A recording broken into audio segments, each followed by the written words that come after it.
Good evening again, Council. Tony Mock, 1570 West Median Circle, obviously in Porterville, right on the border of the districts. I've known Mr. McCurvey for over 25 years, and I would echo what the gentleman before me said.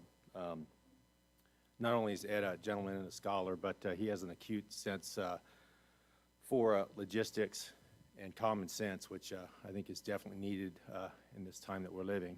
And so he loves this city, and he's been here a long, long time. Just look at the gray hair on his beard. But, you know, this seat was vacated originally by the late Pete McCracken, and then it was appointed. So, you know, in the spirit of appointing somebody, I think Pete would be behind Mr. McCurvey as well. Thank you. Thank you. Is there anyone else? Anyone on virtually? Oh, please.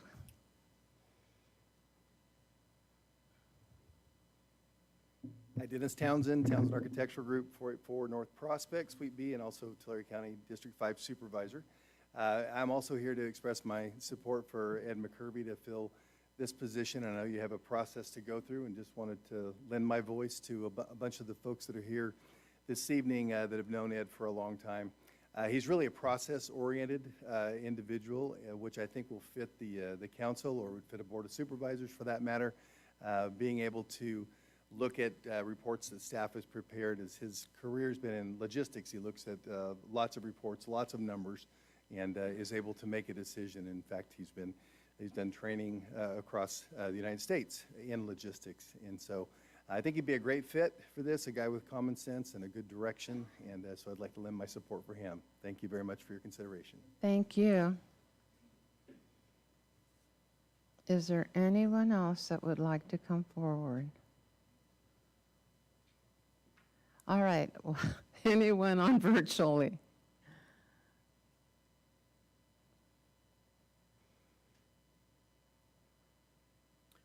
No, Your Honor. Okay, we don't have anyone virtually. We don't have anyone else come up for oral communications. You have heard the process, and now we will go into the item. Thank you, Your Honor. With the recent resignation of Councilmember Monty Reyes and pursuant to council direction at the July 25th, 2022 meeting, staff did advertise the council vacancy representing District 4 and solicited requests for appointments from interested individuals through 5 p.m. on Wednesday, August 10th. At the close of that acceptance period, 3 individuals submitted requests for appointment, and those were Don M. Bennett, Edward L. McCurvey, and Donald Don Wayrosh, and I apologize if I mispronounced that. Staff has confirmed that the residential addresses of each applicant, as provided in their appointment request, is located within District 4. Additionally, each applicant has indicated their status as a registered voter. In the past, the council has employed different methods to interview applicants. One option that the council could consider is to potentially allow each applicant an opportunity to provide an opening statement, answer questions posed by the City Council, and then provide a closing statement. Staff will be prepared to distribute at the meeting tonight potential questions for the council's consideration, and those were distributed at the beginning of the meeting in your binders. Let's see, staff, I apologize. Individual council members may supplement those prepared questions with additional questions. And you may choose to do that at the end after each individual's closing statement or prior to their closing statement. Additionally, the council has in the past rotated the order in which those applicants respond to questions, and that way it would allow for an equal opportunity to answer first and or last. So with that, the recommendation this evening is that the council consider the opportunity for these applicants to interview with the council and for the office of Council Member Office District 4. I'm available for questions. I'll note that there are extra sets of the questions that we're just putting back, and I think we're also going to put it up on the screen for the benefit of the public. Thank you very much for that. It pretty much affirms what I had already said, that this is how we would be conducting the order. And we will begin with the opening statements. And in that order, it will be first Bennett, then McCurvey, then Wayrell.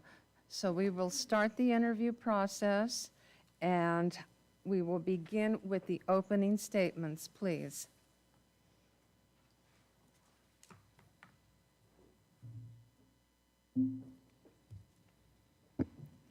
Good evening, everyone. My name is Dawn Bennett, and I am a new resident to Porterville. We moved to California in September of last year, and we purchased our home here in Porterville in January of this year. We have owned homes in a couple different states. We relocated here for a job transfer for my husband, and we fell in love with Porterville. I love this town, and I haven't been here very long. And I've watched several of the city council meetings. And I feel as though I can add value to the city council and to the community members of the city. The city has a lot of heart. It truly is an all-American city. And I just would like to be able to serve this community. My experience, for those of you who haven't read, I kind of did life a little backwards, and I didn't start college until I was 24. But by that time, I felt I was mature enough to go through the challenge of becoming a registered nurse with a bachelor's degree. I am a graduate of Florida State University. I have lived in many states over the years. I initially started my life in New Jersey. We relocated to Florida, graduated high school and college there. And I did travel nursing for a while after doing my initial training in Philadelphia. I went back to kind of my home roots and got trained there and traveled for about 5.5 years across this country. One of the places I traveled to was Modesto. Shortly thereafter, I got engaged and married and relocated to Idaho. We then made a trek from Idaho to Florida. But I did have 9 years of nursing experience, newborn ICU, and adult care, doing pre-op and recovery, endoscopy, and many other things. We're taught a lot about critical thinking, about analytical thinking. We do learn some business aspects in the School of Nursing. I also had previous experiences, data entry, data processing. I've served on many service levels, in a 12-step program for families and friends of alcoholics. I don't feel the need to keep that anonymous.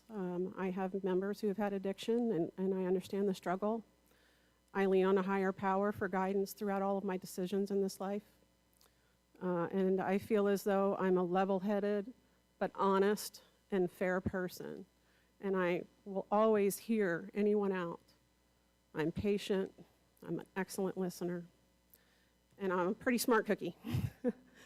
I'm a business owner now. I do have to say I'm permanently disabled. I was in a car crash a few years back that took my nursing career from me. But I'm a very hopeful person, and so I pushed through and I never gave up. And that's the kind of person I want to be for the city of Porterville, to push through and never give up, and to always search for the right answer for the community. So as I overcame the difficulties of my disabilities, I still wanted to do something to nurture. So I became a cake artist. I can't always make people happy with food. And so I've pushed through and taught myself how to run a business. Very small. I'm just a cottage food operation. I operate out of my home. But there's a lot of challenges in learning and negotiating through those avenues. And I just feel as though a new person brings new blood. I don't have any history with Porterville. Some people may look at that as a bad thing, but I look at that as a good thing. I have a lot of world experience, lived in many different states, lived in small communities and large communities, and I'm ready to navigate what the citizens ask me to navigate on the city council. Thank you. Thank you very much. Mr. McCurvey.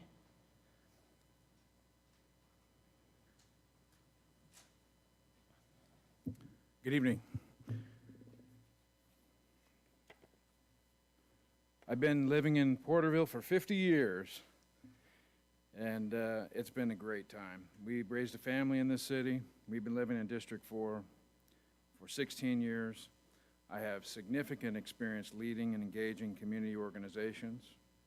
I have 30-plus years of experience in the supply chain, building teams, high-performance teams, both in business and in community. I think it started when I was in junior high. I was the president of the chess club at Bartlett Junior High School, and we were undefeated regionally. We had a great run, and it was an opportunity for me to lead a team even back in junior high school. I'm very well versed in statistical analysis and data-driven change, Lean Six Sigma methodologies, continuous improvement, project management, and other continuous improvement methodologies that work in any organization. You guys have seen my resume. I condensed it down. There's a lot there. I'd be happy to answer any questions you have about that. In the past 12 days, I have captured full endorsements from our District 5 supervisor, from Devin Mathis, our Assemblyman, 26. I fully expect to receive endorsements from our sitting senator and our county sheriff, amongst a number of local business leaders. These people are confident in my skills and abilities and my experience. I'll be delivering to you an affidavit in form, and I have it on a jump drive, of a summary of individual endorsements. In the last 12 days, I've gotten 461 signatures. I got 250 on paper knocking on doors. In my district, I got 199, other districts 156, and outside the city limits 106. So in 12 days, we got 460 people that believe in me. Outside of the friends and family, people in my neighborhood, people around the city that know me. We got broad support, and we collected that information in a short amount of time just to demonstrate that the skills and abilities are widely known, and that there's a lot of folks in this community that know me and have confidence in me. I will lead with integrity, and I will lead with grace. I will work to serve this body with distinction and the people of District 4 and the city at large with a results-oriented, community-focused mission. My experience speaks for itself, and I look forward to describing that experience here tonight before you and before the public. Thank you for this opportunity to come before you in this very important appointment process to select the best candidates to represent District 4 and the at-large community. Thank you, Mr. McCurvey.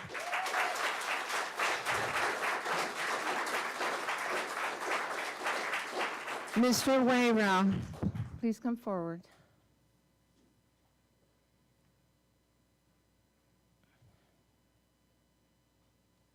Hello, good evening. My name is Donald Wyruff from 1552 Michael Place. I came to town about 12 years ago, and I probably would have spent a little bit more time getting to meet these people and yourselves, but I was always on the road by 2 or 3 in the morning, catching a flight out, traveling across North America doing construction. I respect the people that have signed up for this position to fill the role. And frankly, hearing the Pledge of Allegiance and seeing the people in the audience, I'm surprised there weren't more names on the list. There's a lot of very caring people for the city. When I came here 12 years ago, I met my wife, sold my house in Kansas City, and came to this town, helped her raise her 3 kids. My 3 were pretty much grown and in college at the time. And they all are out living their lives and having a very good life.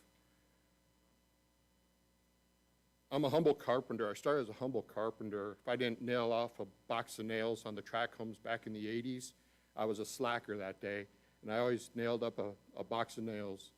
I respect the need for somebody with development experience. I remember walking off-site work with scrapers with Centex Homes and K&B Homes. You know, I saw that there's something on the plan about a road, Lombardi, the extension, and thinking, you know, to some points that were made earlier today, that might have been something staff could have caught earlier. But I'm not pointing any fingers. There's a lot to do in the city here, and the council is very busy. The staff is very helpful.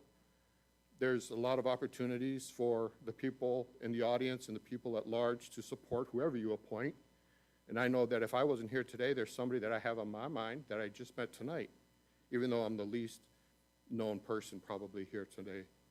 So I want to just give you back some time tonight. I know you have a full agenda after this. I'll be available for the question and answer, and I'll just take a seat up here. Thank you. Thank you very much. Okay, we will now go into the questions. We will start with the first ones, and the order will be Mr. McCurvey, Mr. Wayrow, and Ms. Bennett. So that would be the order for this one. Thank you. Mayor, just for clarification, are you going to time, or are you asking for these to be timed, 3 minutes? council? It's really up 3 to the minutes per council. question? How does council wish to? We go 3 Answer. minutes and we extend it if it is. We can extend it. 3 minutes and we can extend it. Thank you for the clarification. Okay, thank you. We'll begin with question number 1. Mr. McCurvey, why are you seeking appointment to City Council? I have served on a number of boards and steering committees, both public and private, and I'm confident that I can serve this council and this city with distinction, steering the city in the right direction. I desire to use my 30-plus years of unique experience to serve my fellow councilmen, to represent the city residents in District 4 and at large. Our city is at a significant inflection point.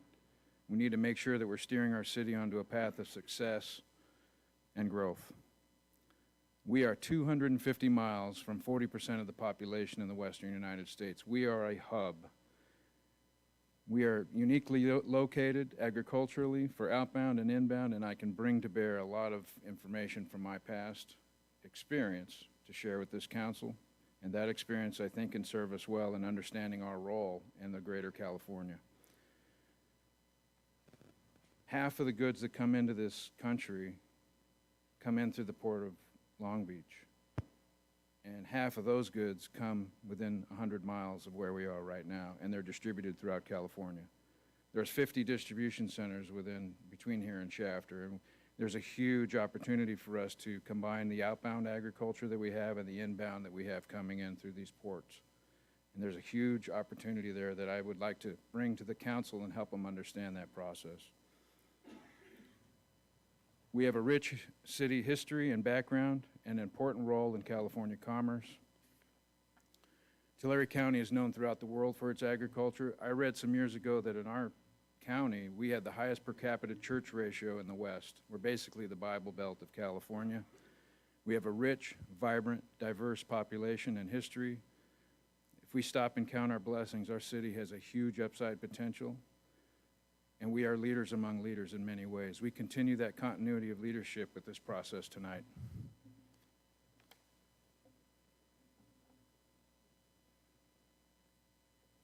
Thank you very much. Mr. Wayrow, thank you. Same question? Same question. Would you like to repeat it? No, Okay, I think I've got it. okay. I'd just like to share that I spent a little bit of time once I was done framing. I was a union framer in the Bay Area, and I had the choice to become a member of the organizing team out of the Carpenters local in Martinez, or to go into the safety role and work for union businesses to help them keep good paying jobs available to middle-class workers trying to make a go of it during the 80s and 90s. I'm glad I made that decision. It led me on a path to meet a lot of great people that rubbed off on me. Specifically in the late 90s, joining the Kiewit organization at that time, they were doing about $900 million in revenue throughout North America. We got to travel to Canada, to the oil sands, building refineries from scratch, building the modules down in the city centers and trucking them up roads and assembling them in place.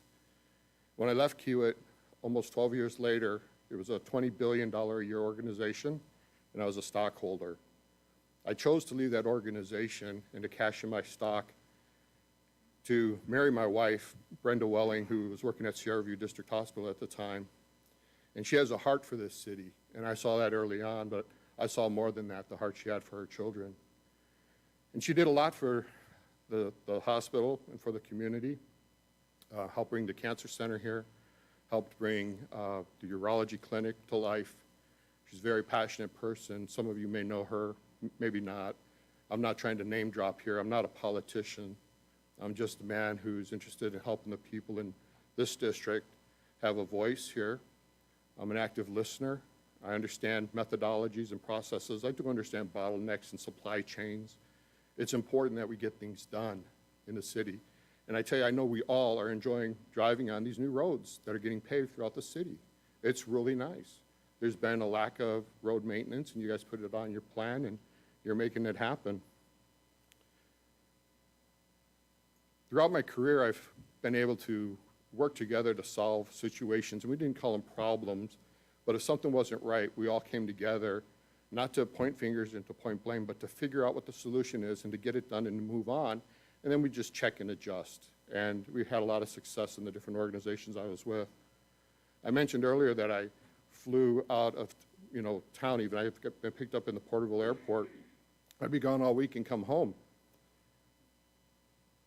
But the closest I've ever been able to work was up after the Castle fire with a bunch of linemen for Rockstead Power, working for Southern California Edison, rebuilding those power lines. And a lot of us have seen the smoke already close to town. Yesterday I was in Santa Rosa, driving through the coffee area in Santa Rosa that was burned to the ground, and it's all rebuilt. But I think by spending a little bit of time here with the city, the staff, who's very much invested in this community, we can work together to solve some of the situations that we're facing. Thank you very much. Ms. Bennett.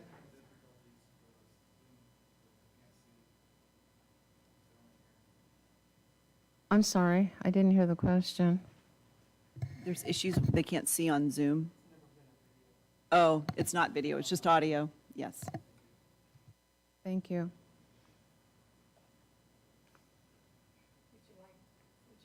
Repeat the question? No, ma'am, thank you. Okay. I'm seeking this appointment because I believe in giving back to my community. It's a core of what I've learned in my 12-step program.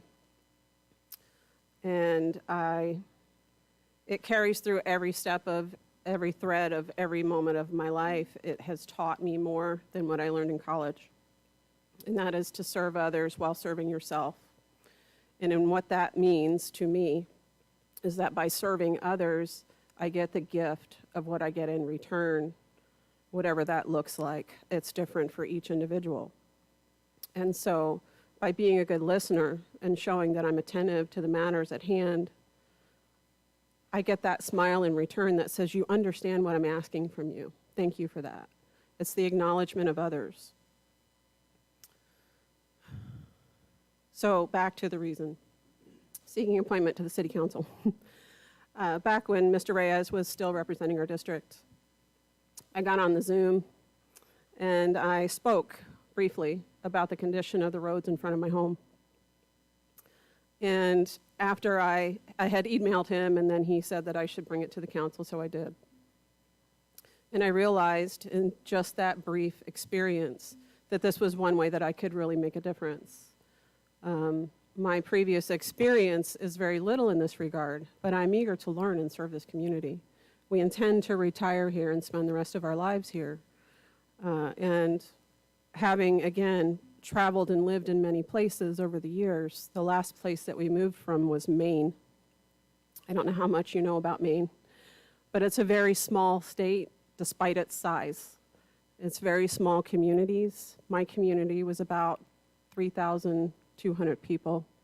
We lived there for about 10 years.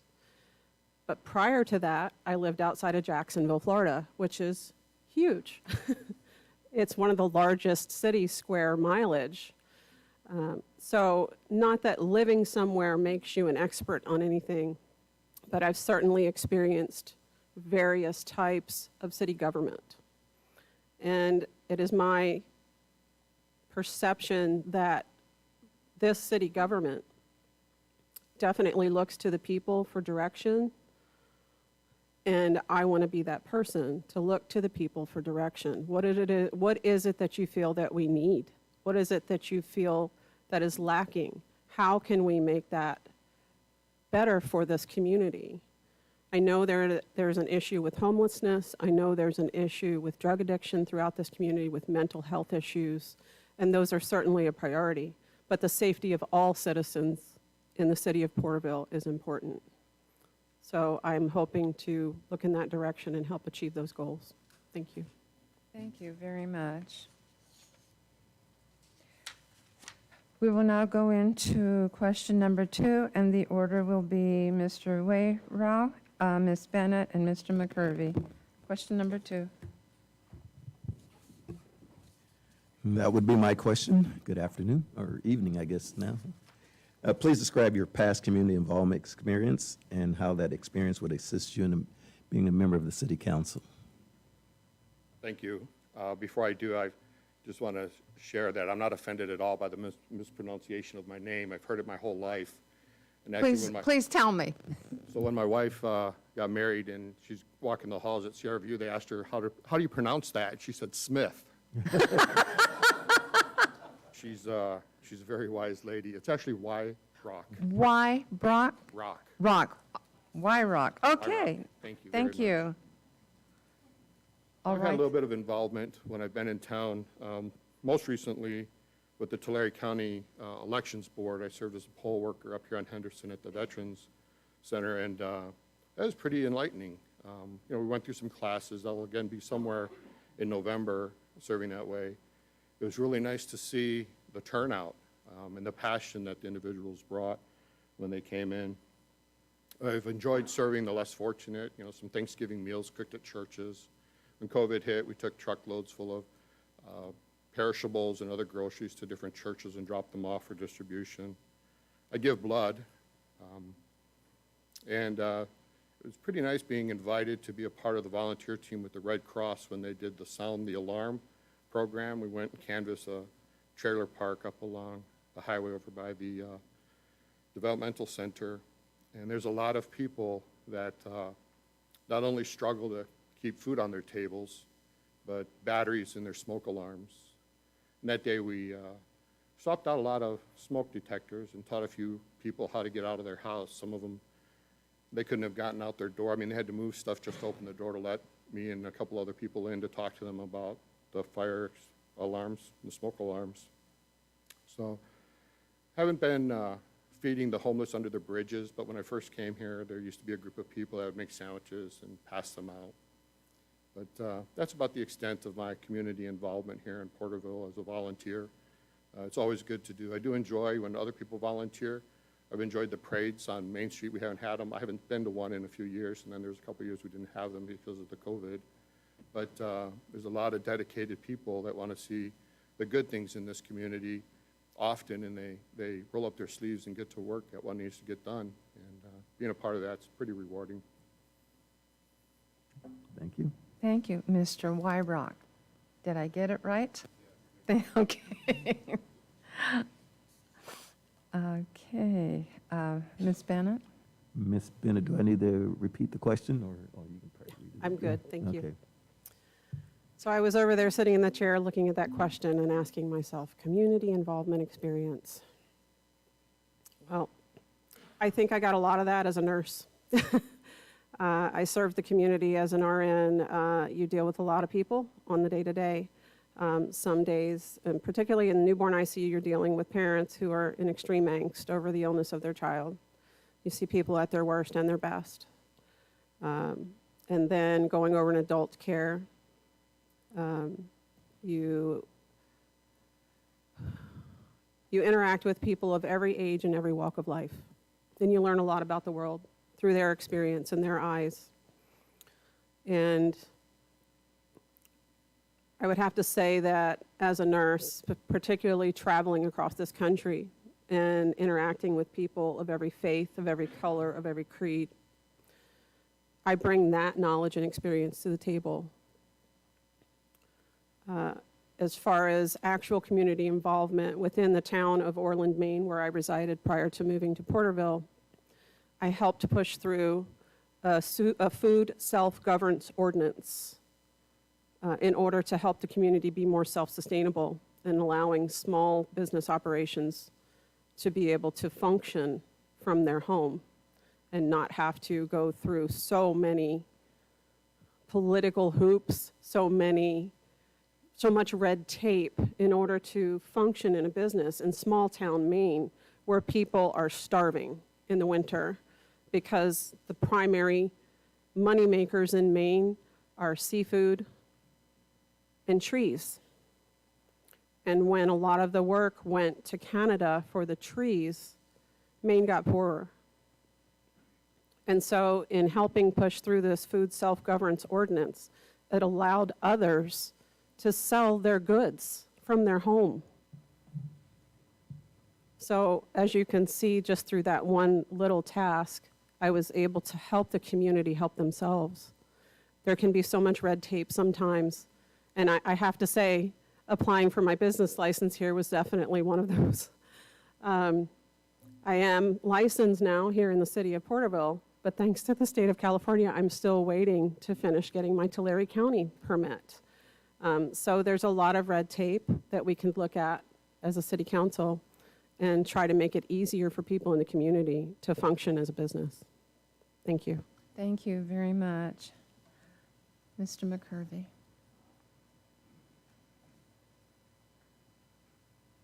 In the 1980s, I became a district manager at the Porterville Recorder when there was 14,000 in circulation. There's only 2,000 now. Back then, it was all kids. And it was a really exciting time and adventure in my life because I had 45 young men and a couple of girls that would fold papers and deliver papers throughout the city. And it taught me a lot about raising kids before I had a family and helping kids to understand the work ethic and helping them have responsibility.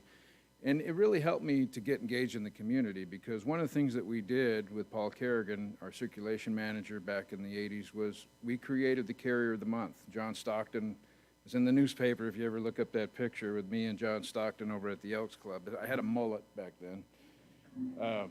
But it was a lot of fun. We worked with the business leaders around town. We got shoes from Florsheim. We got things that the kids could use. And we made that an incentive to get other kids to go out and carry the paper for us. And then we exposed them to dinner. And the Grand Exalted Leader would present them with these things. It was a real great time in my life. And it was very fulfilling serving those kids. In other times in my life, I worked with organizations in Kern County trying to work on gigantic goals. The Kern Transportation Federation, I worked to steer with 50 other companies and government partnerships what we would do with the Southern Transportation Corridor with all the trucks that go over the Ridge Route. And I have to say, I got an award over the years. It was called the Champion of Lost Causes. And boy, we didn't get very far. That started in 1992. It's still going 30 years later. We've only been able to get one area where they have a stop from the railroad to try to get trucks off the road, which is in Shafter. But I was able to engage the Shafter city manager over the years. I learned a lot about this part of our South Valley. Shafter is the only city in California that is debt-free. They are very forward-thinking. They really laid out a long multi-year plan to get that established, and it's logistics-based, but it's an interesting thing. In the 2000, I became more active and member local in the church. And in 2010, I became one of the founding board members of a mutual air water company. It's formerly Rogers Camp, and we established a nonprofit organization and wrote the bylaws for a water company serving a small mountain community and working with the fire departments to, in case of an emergency. And we've actually experienced 2 large fires over the last 6 years. And working with the fire departments up there with that mutual air water company, we were able to keep them from burning down any structures. They did a terrific job. So working with the fire departments and working with the water company, working on bylaws, and working as a vice president, I was able to do quite a bit. Can I continue, please? Well, I'm actually on the board of churches for the South Valley and the Central Valley, serving a kids camp in Oakhurst, and I've been a director of that camp for 2 years. It serves over 100 kids. And then the most important part of this, and I'm out of time here, I hope you let me finish, and that please is summarize, please, go ahead. I served as the District 5 Redistricting Committee Commissioner last year. I sat in this dais and we conducted meetings in this room. We conducted meetings all around the county.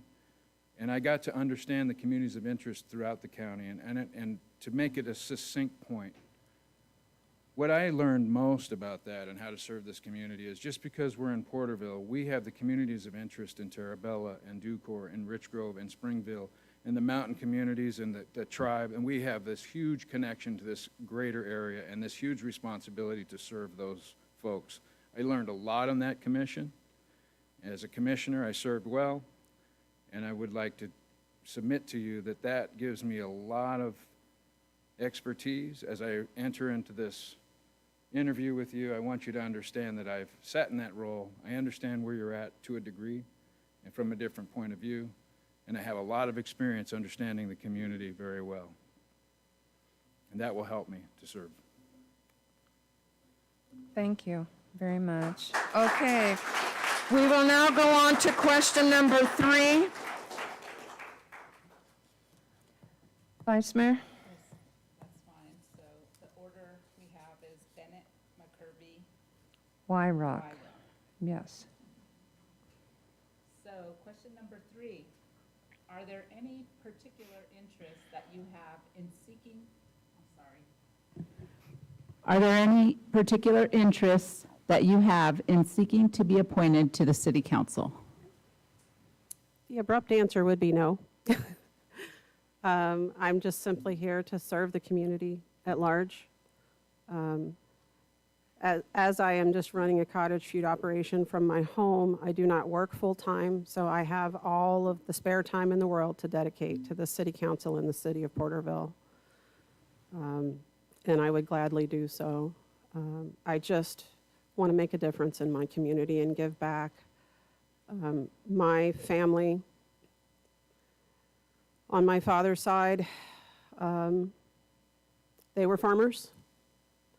Southern New Jersey used to be a huge farming community. That's where I initially grew up. We moved to Florida when I was almost 16. So I'm actually from a very rural community of farmers. And I've watched the decimation of various farm communities, including that one, as generations and generations didn't want to farm anymore because it was such a hard job. It's a hard life, it's a hard job, and they just gave up. And I want to help support this community in any way that I can so that the next generations can continue to run their farms here. Thank you. Thank you.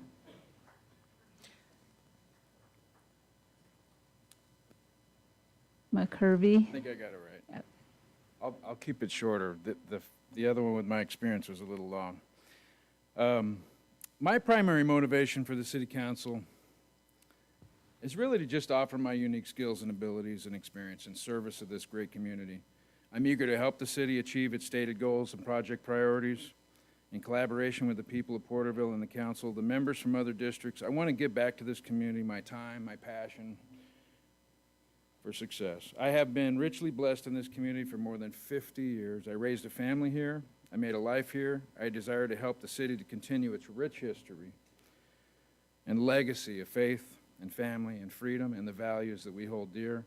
And all of our decisions turn in this city on "In God We Trust," which is our city motto, and I want to get involved and help this city council to do the best that it can.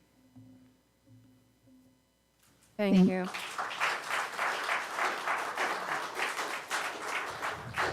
Mr. Wyrock.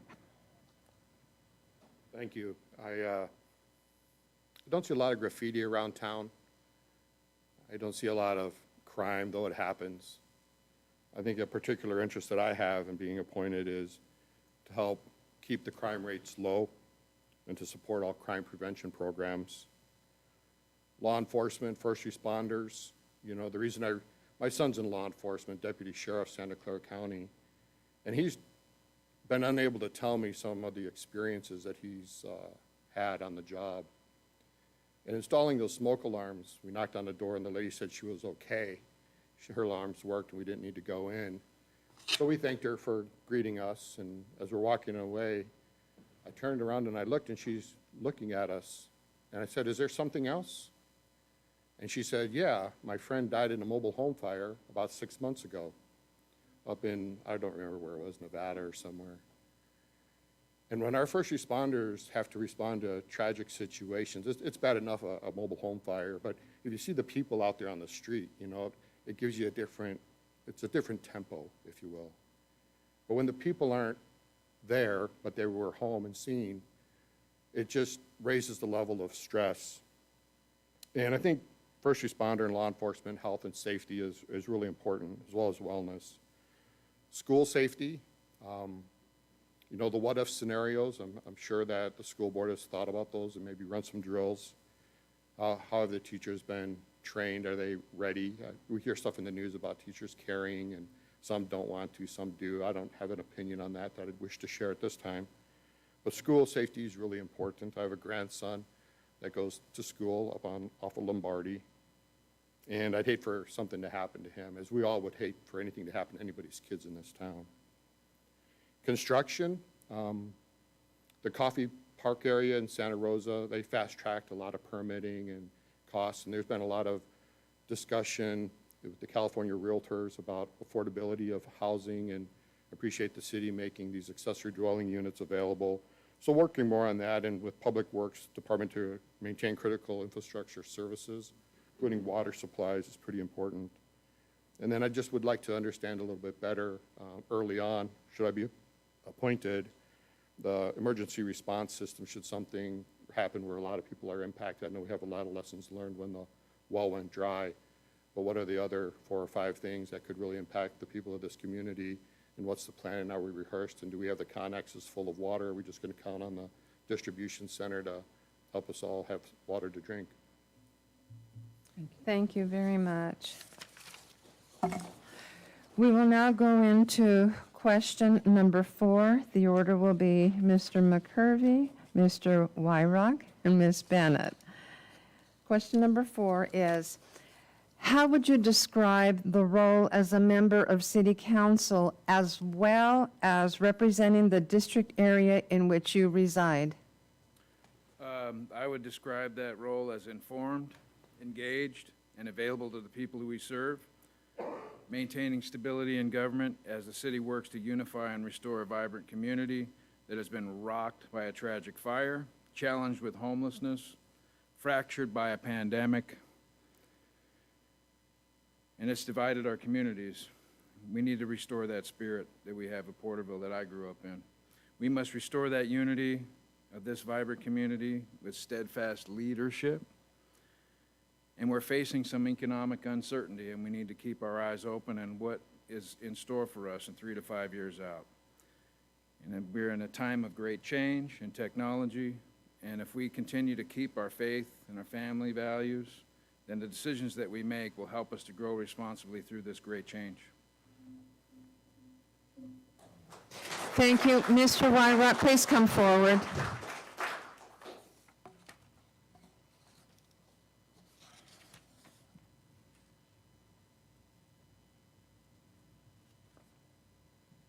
I guess I would describe my role as a city council member.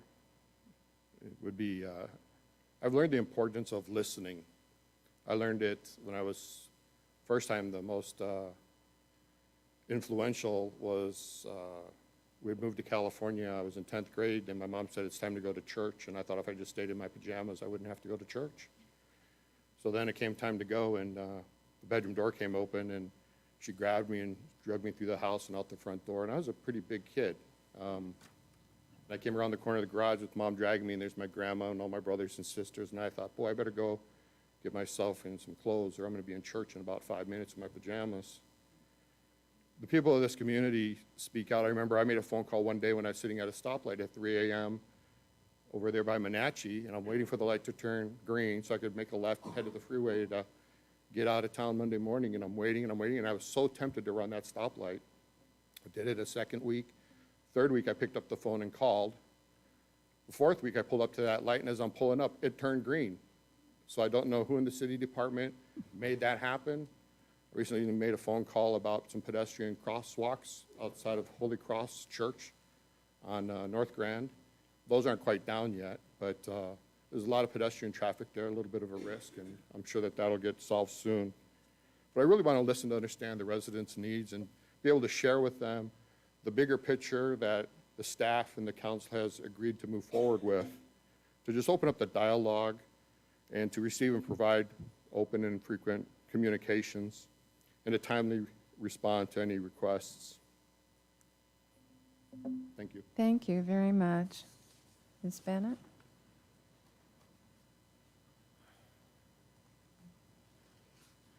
These are not easy questions. I just have to say that. But I would say that my understanding of the role of a member of city council is to be involved in each and every department within the city and decision-making processes at that level, as well as the county and the state. I've paid attention to the multiple boards that you serve on, each and every one of you. I know that it takes an enormous amount of time. And I would have to say, as far as representing the district in which I reside, I would imagine, having listened to Mr. Reyes' response to my emails and to sharing here, that the face of the district is the person that hopes to resolve conflict, to answer questions, to hear complaints, and to just generally be a good listener. There are 3 C's, and I'm in any 12-step program, and in my program, when you decide to step up into service, whether it's at the group level, the area level, the district level, World Service Office, as you're jumping into a new position, the first year, you're clueless. The second year, you're competent, and the third year, you're confident. And that's all I can really offer from that perspective. I don't have a lot of experience in this realm, but I certainly am eager to learn, am willing to give my time and my heart to this community, and I hope they'll give me that opportunity. Thank you. Thank you very much. Okay. We will now go into question number 5, and the order would be Mr. Wyrock, Ms. Bennett, and Mr. McCurvey.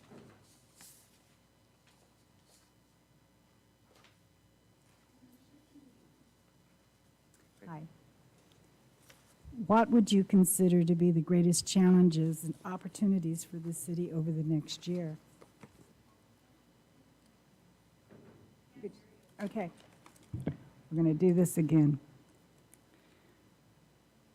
What do you consider to be the greatest challenges and opportunities for the city over the next year? Yeah? Thank you. I have a limited perspective. It's my perspective. There are other perspectives, I'm sure. I jotted down a couple of notes. When people have good-paying jobs, communities can thrive. When people are really in need and depending on the good graces of others in the community or state agencies or different organizations, it can affect their perspective and maybe even some decision-making. I know because it happened to me. I spent a little bit of time on workers' comp, and it can be difficult. So I believe that a challenge that we face is there's a lot of good-paying jobs here. There's a lot of high-paying jobs, but to have more higher-paying jobs for a greater number of people, I think, is critically important. I'm concerned about drug use and prevention. I understand the trend in the political desire to have these dispensaries around the U.S. and around California in particular. I've seen them in Oregon, seen them in Washington, and hearing about the 12-step program, I really respect your faith and your desire to keep a part of that. I have the big book at home. I too have family members that have suffered with things like that. But they used to say, you know, that marijuana was the stepping stone drug, and now it's just being tolerated and accepted. And I think we're going to see, we might want to bring in some experts from outside on the progression and maybe some white crime task force to make sure that our city stays as clean as it can be. We've heard it mentioned before tonight, mental health. I have a daughter that suffers from mental health issues. She's a brave girl. She's braver than I am. I wish it was me and not her. And then homelessness. Some people choose homelessness. You could build a building, give them an apartment, give them food, and they'll be back out on the street in a week. So I know there's challenges with all of that. For an opportunity, I was watching a city council meeting, may have been 2 sessions ago, when our city manager gave a public and sincere shout out to Fernando during the meeting. And I think when department heads and community services servants do the same thing, it really makes a difference. It builds pride in the department, pride in the city, and that in turn can trickle down. It does trickle down. I've seen it in construction. I've seen it in just in interactions with individuals. You know, you build enough people up and we all feel better from that. So I think an opportunity is continuing to recognize people for jobs well done. Thank you. Thank you. Ms. Bennett? Ms. Bennett?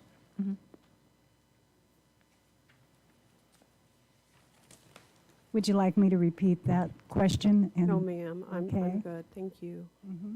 The greatest challenges and opportunities for the city over the next year. Having watched several of the city council meetings this year, I would have to say that the greatest challenge for the city council is to gain the trust of the city's community members. I have seen that there's a struggle with that here. I know that probably no one in this room knows me from anybody. And I don't expect that you would just turn this over to me without knowing me. I understand that.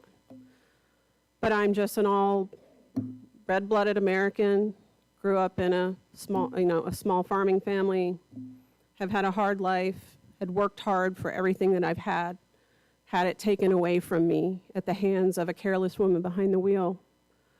But she didn't take away my hope when that happened. It just made me stronger. It made me more resilient. It made me want to fight for what's right in the world. I already had compassion, or I would have never gone into nursing. Not being able to have that relationship with patients, which I lived for.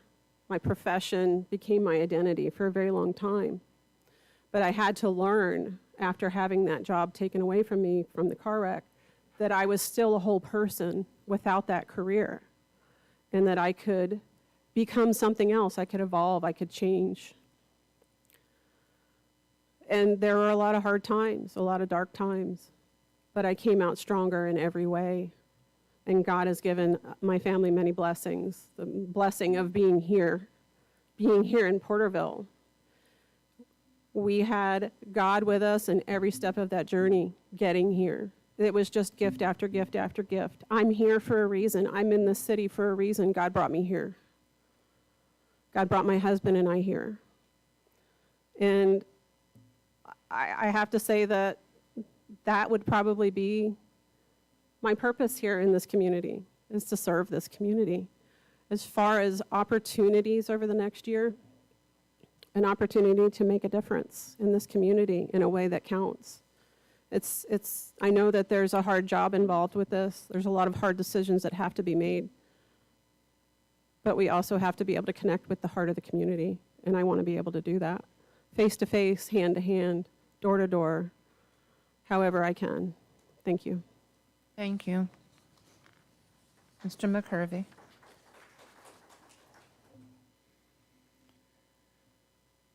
In my view, the greatest challenge that we face is restoring the spirit of our community. The pandemic has divided us, and we need to pull together and restore our vibrant community. The community that I grew up on is no more. The community that I grew up in is a distant past memory. We need to restore the spirit. The opportunity is, very simply, we must reestablish the library and serve the kids in this community. We must get back to in-person community events downtown. We must make sure our local small business is supported. They are the backbone of this community.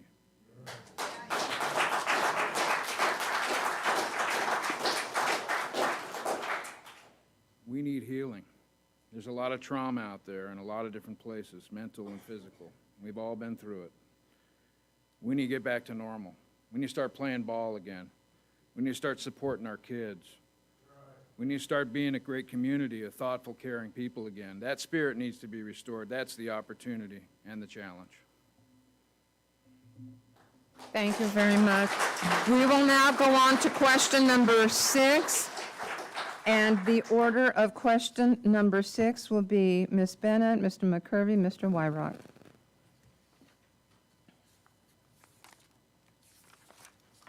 Excuse me for a second. It's okay. Thank you.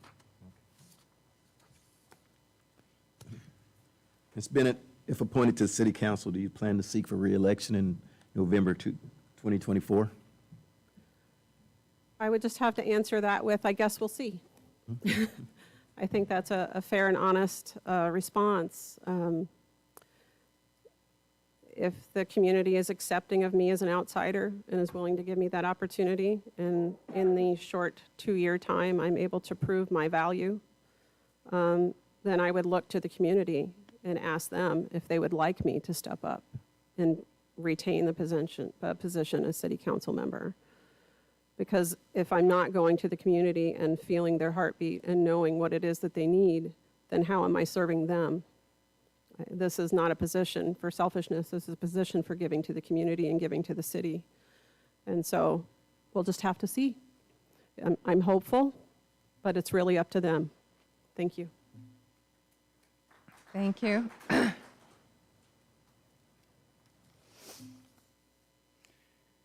I need to repeat it, or you? No, I got it. I'm just taking a deep breath. After years of consideration, I'm ready to serve the city in a new capacity. My family's in full support of me, as are my friends, my neighbors, my colleagues. I enjoy the support of elected officials in the city, county, and the state. I'm ready to serve on day one. I plan to serve as long as I can make a difference and give back to this community. This is a community that's richly blessed me for a lifetime. It's time for me to give back. I'm firmly committed. I plan to seek re-election.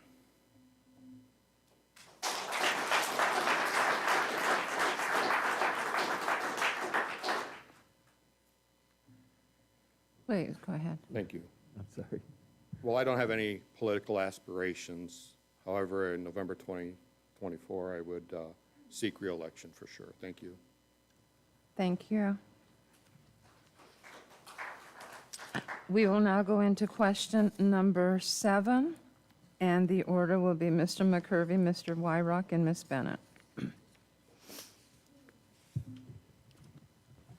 The number 7 question is, what are your opinions of the City Council's adopted goals and priority projects for the current 2022-23 fiscal year? I have a very strong opinion about it. I just read through it all. It looks terrific. John Lawless did a terrific job of putting that together. My opinion about the city's goals and priorities is that they're excellent. The goals and priorities align with our motto and our values. They support growth, they promote family values and a strong community. I've been building high-performance teams for 30 years, and the thing that I think about when I think about goals and priorities is the action to get those things done. Are they going to be done on time? Are they going to be done on budget? Are they going to be done the way that we set them out? And that's the thing that I'm going to be after. The question we must ask ourselves continuously is, how do we achieve these goals and priorities and produce those much-needed results? Thank you.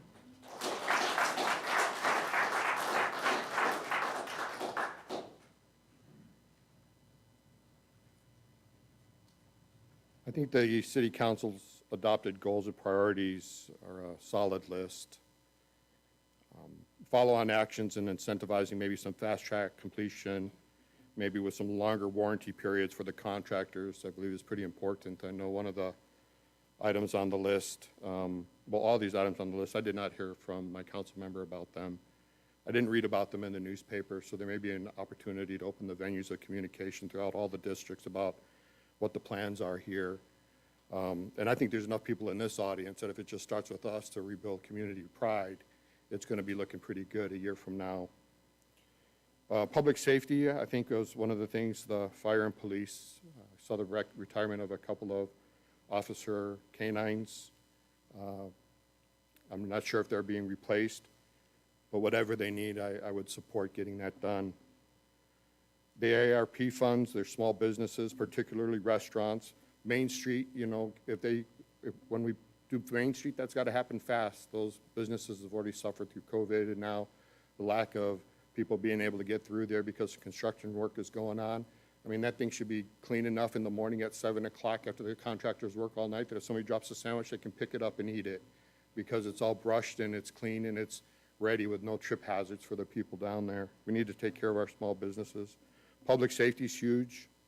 I saw a police officer pulled somebody over. I don't know what it was about, but people that run red lights and speed, and you know, we shouldn't have to tolerate that. I know kids will be kids. I was one. I was ticketed, and I deserved it. And water and infrastructure is huge. So the ARP funds and the wise use of those is pretty important. Main Street tomorrow, we already talked about that. Quality performance and liquidated damages for scheduling delays on contractors would probably help get stuff done. I already mentioned the Lombardi Street extension. Maybe instead of turning and going to West Castle, maybe we could just go straight through to West Grand. It's probably easier to go straight than around the corner, but I don't know. I haven't looked at any of those studies. I know the city does a good job bartering with landowners and buying property, selling property, maintaining property. I'm sure there's a good plan in place for that. The rec center is going to be huge. The improvements at the parks, the lighted ball field, that's all good stuff. New animal shelter. In solemnness, the library, the new library. And then water. You know, if California goes dry, it'd be nice if everybody looked at Porterville and said, what did you do? And we share what we're doing and going to do over the next decade with others in partnership so that California stays strong. I know there's some incentives or some proposals at the state level there. And the airport expansion, I think that's really good. As mentioned, I caught a flight out of there one day to Mendocino County. It was nice to be able to walk in one door and out the other door and get out, and I think Please the use continue. of that airport would be much better if we could expand that. Thank you.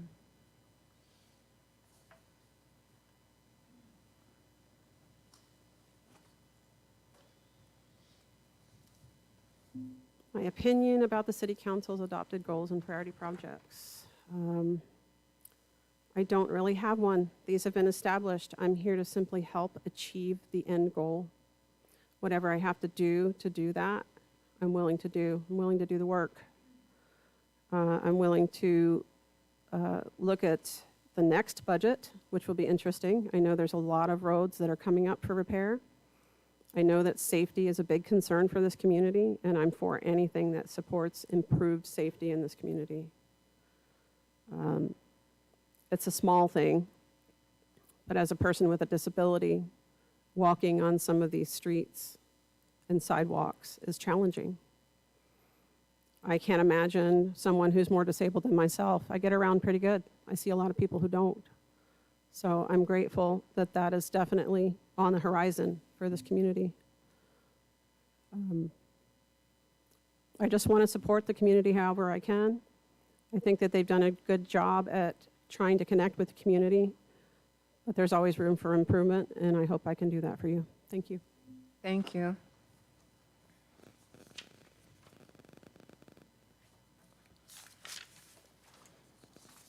Okay, we will now be going into question number 8, and it will be the order, Mr. Wyrock, Ms. Bennett, and Mr. McCurvey.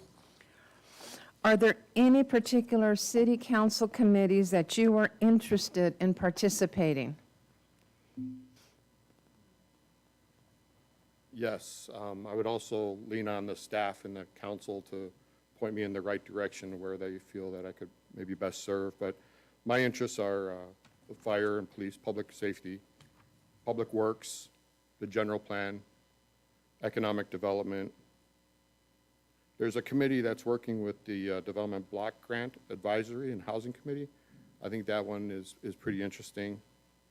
And then we heard it mentioned earlier about the Oversight Board to the successor agency of the Porterville Redevelopment Agency. You know, taking Porterville and making plans for the very distant future is big, it's important, and that holds some interest to me. Thank you.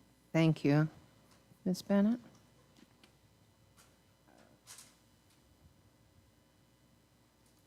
I'll have to apologize to you because I don't remember the name of the committee, but there was one that was directly involved in the arts. That's something that's interested me for a very long time. I was involved in both, well, I should say 3, theater, music, and singing over the years. So anything to support art. And what I do is a form of art, even though some people may disagree. I create cakes. I create people's dreams in a cake or a dessert. So I would like to maybe participate in that.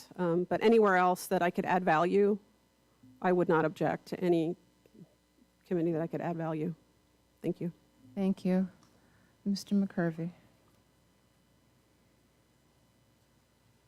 I perused all the committees, read the recent minutes, and I'd like to engage the following committees.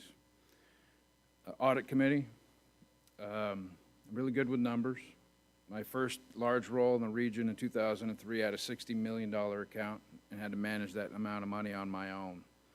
So I'm really interested in the Audit Committee. And you know, I don't know, we had so many acronyms in the company that I work for, it took months just to get people on board. This Oversight Board of the Successor Agency Redevelop, is it the OBSA PRA? What do you guys call it? Is that the Oversight Board? Do you simply? I'd like to be on that one. I like that one. Project Review Committee, obvious. Also, as far as numbers and transactions, the Transaction and Use Tax and Oversight Committee. And you know, I have water board experience, so I'd like to request that upon my appointment, if you so chose to appoint me, that I be appointed to the ETGSA, the Eastern Tule Groundwater Sustainability Agency. I have a lot of experience with water board and water company, and I'd like to extend that. And I know that that's been a little bit underserved as of late for the same reason that I'm before you today, and I'd really like to get engaged in that committee as well. Thank you very much.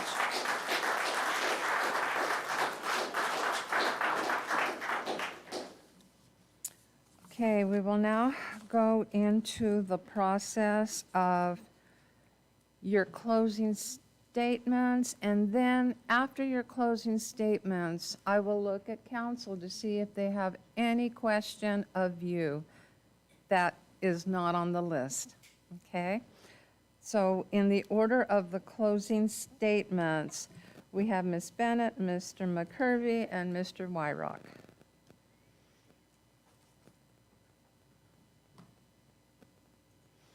I just want to take a second, and I apologize, but I'm going to turn my back to you for just a second.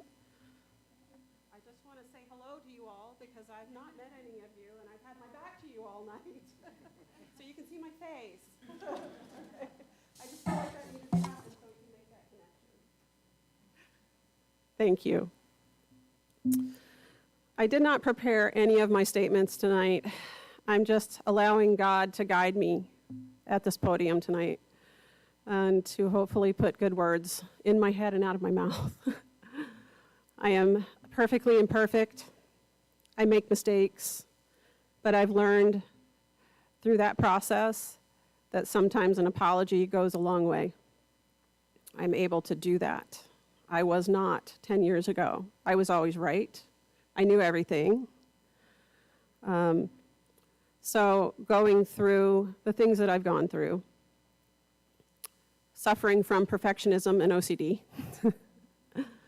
and learning that it's okay to not be perfect. It's okay to say I made a mistake and to ask forgiveness of others for those things, to make amends to others from things I've done wrong in the past. Those are hard, but I've done them.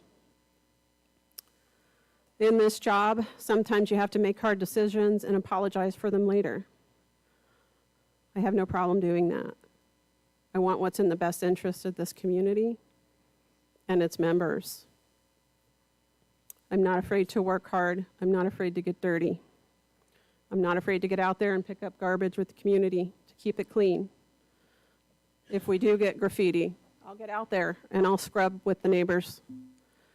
I want this community to be the way it was when I was a kid.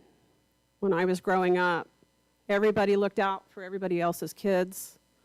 When the lights came on, everybody went home. See, I got some good ones there. It's how I grew up. You know, we all looked out for each other. We were all just lower middle income families working hard, trying to make ends meet, keeping a roof over our head and food in our bellies and hoping for better things each and every day. That's who I am. That's how I was raised. I was raised with integrity, honesty, righteousness, and to just do unto others as you would have them do to you. And I know that's cliche sometimes, but I truly take that to heart. I appreciate the opportunity to be up here.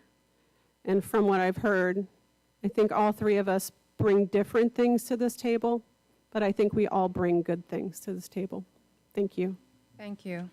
Oh, questions? I'm sorry, you said leave time for questions. Did you, any of you have Well, questions? we're going to do it after. After? Yes, Okay. yes. Okay, Mr. McCurvey.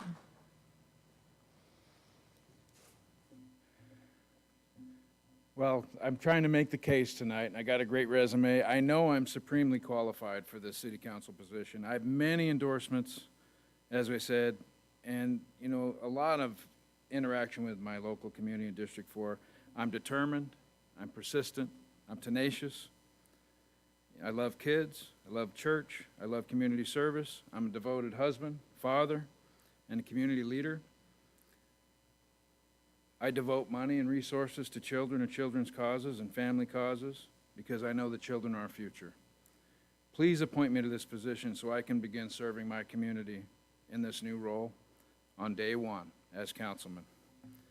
And I'd just like to say thank you for the time tonight.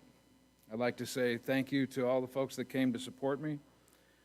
And I'd really like to just say that it's been a very uplifting, meaningful couple of weeks going out and talking to all my neighbors and just really getting involved in what I can do for this community. And I would really love an opportunity to serve alongside you. Thank you. Thank you. Mr. Wyrock.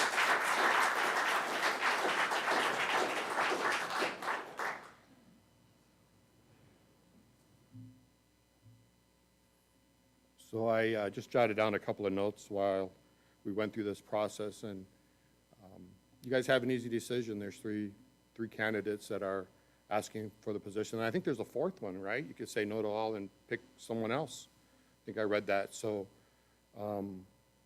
there's no hard feelings for me, you know, whichever way you go. There's a lot of talented people in this room as well that are supporting candidates and that don't know other candidates. I see that flag. I'm a member of the Scottish Rite in Fresno. Saturday night we had a fundraiser for the Child Speech Center. We raised over $50,000 at Pardini's up in Fresno. And with that group, I had the honor to, they called me the standard bearer. And I'd be asked to go out and get the American flag and bring it in and place it up front. And everybody would be standing and we'd say the Pledge of Allegiance. But I tell you, it didn't sound any better than what I heard here tonight. There's a lot of pride in our country in this room, in this city, and in this state. The state of the city is strong. I think restoring the community spirit is a worthwhile goal. I see a lot of community pride. I've gone to Friday night football games. I've gone to some basketball games. My stepdaughter was a cheerleader at Monachi for a number of years. And there's a lot of community pride and spirit. And I think as a result of this process tonight, whoever you choose, the city will only become stronger and communication will open up a little bit more. I know I can speak more plainly about things to people that live in my area. I do work that area in real estate. There's a lot of good people there. And I'm proud of this city and I'm glad to be here tonight. Thank you for the opportunity. Thank you. I can appreciate the opening and the closing statements and the answers to the questions. Now I'm going to look at my colleagues on the dais, and if they have an additional question or questions that they would like to ask the same question of each representative, in this question, it'll be Mr. McCurvey, Mr. Wyrock, and Ms. Bennett. I'm going to look at Councilmember Tate. Did you have a question that you would like to ask? This would be the time.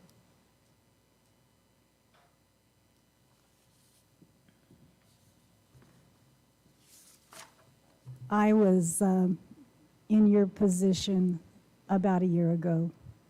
I was selected, I wasn't elected, and there was some attitudes about not actually, having the opportunity to run for the position. And how would you handle someone who made you feel maybe that you just weren't quite qualified because you didn't actually get voted in by the people because you're going to be on this committee for more than 2 years?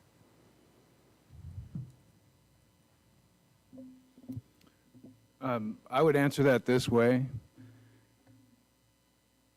We are all what we do. Whether you were appointed or whether you were elected, the city charter and the policy and the process says that you are an elected official. And plain and simple.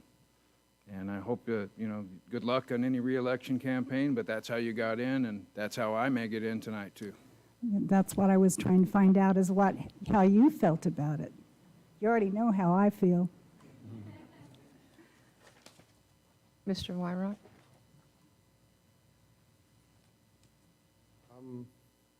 So long as they don't throw eggs or tomatoes, I think I'd be okay, and I can understand the elected thing. I read some stuff online about chatter and how the city ordinance is wrong, that there shouldn't be this, it should be something different, and frankly, I think the time to have that argument was probably a year ago to try to formulate stuff, so any citizens that are out there now that are fussing or being fussy about some way the city does something, well, speak up now, get on a committee and help us to change it, so that it doesn't become an issue under your saddle for the rest of your life. The city isn't necessarily perfect, but everybody's trying really hard.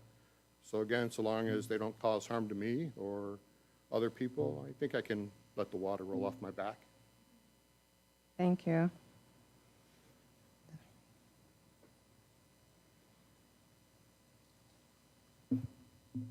I would first have to say, I appreciate your opinion, and thank you, it is your opinion.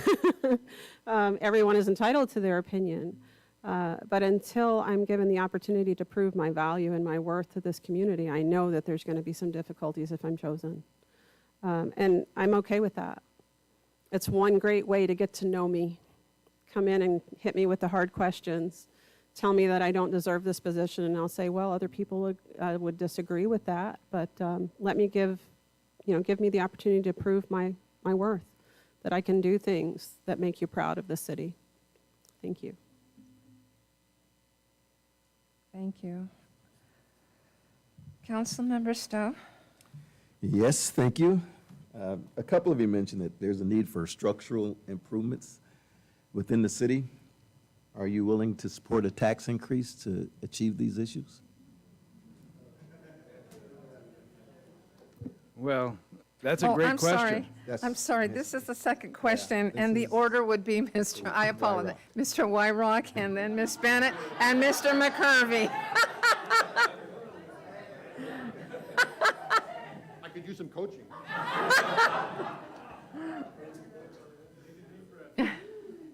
Deep breath, taxes. I have a great accountant over on Morton, and I have a great accountant over on Morton. Anyways, taxes, I pay my taxes. And the city has some needs, I'm sure, that probably don't have enough funding. I voted in support of some school bonds. I know that's a direct tax.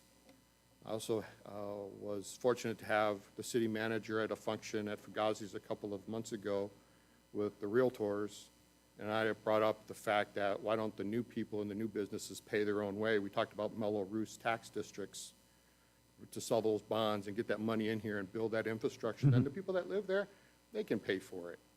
You know, but taxing the whole community to improve another part of Porterville, I don't know. I guess I'd have to learn a little bit more about the proposals and what that money would be spent on, and why we weren't able to do it with the money that we had would be important. I know costs are going up. But that's kind of how I am. So in a roundabout way, possibly, yes, sir, in support of taxes. Thank you. Ms. Bennett?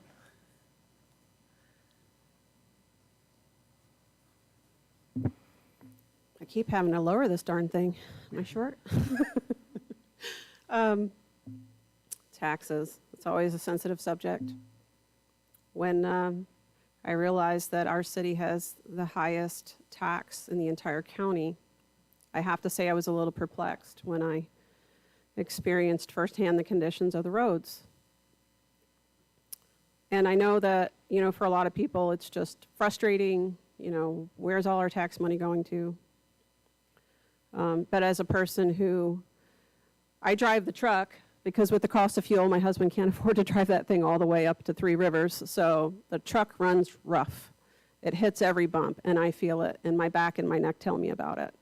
So that was why I contacted Mr. Reyes about when can my road get fixed? When can Villa get fixed? Which, thank God, is on the list. I think I would say that I would have to take a deeper dive and see more in depth what the financial plan is.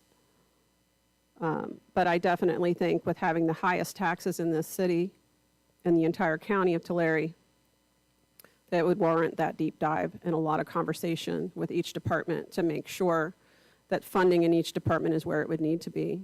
Do we need to take a little from this department and shuffle it over here so that more money is more appropriated correctly? Everyone deserves a comfortable life. Everyone deserves a good job in this community. But we do have to take a look at that.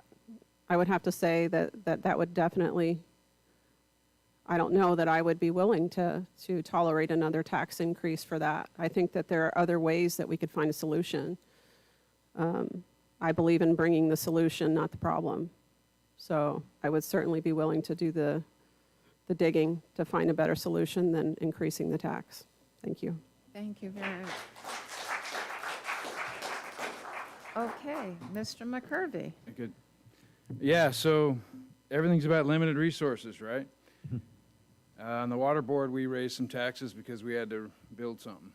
So I understand what it means. Measure H has $5 million left in reserves. Measure I, $7 million. We still have ARPA funds. Raising taxes in this city right now is going to hurt the least amongst us, the people that make the least amount of money. I think we need a balanced approach. We need to understand why we would need to raise a tax if we have an immediate need. But I'm generally in favor of not raising taxes and just making government more efficient.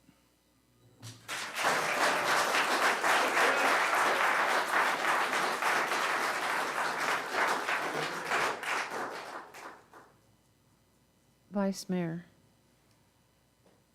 And this order will be Ms. Bennett, Mr. McCurvey, and Ms. Wyrock for this question. Okay. Well, I have three, so I'm trying to narrow this down. Okay, I'll go with this one.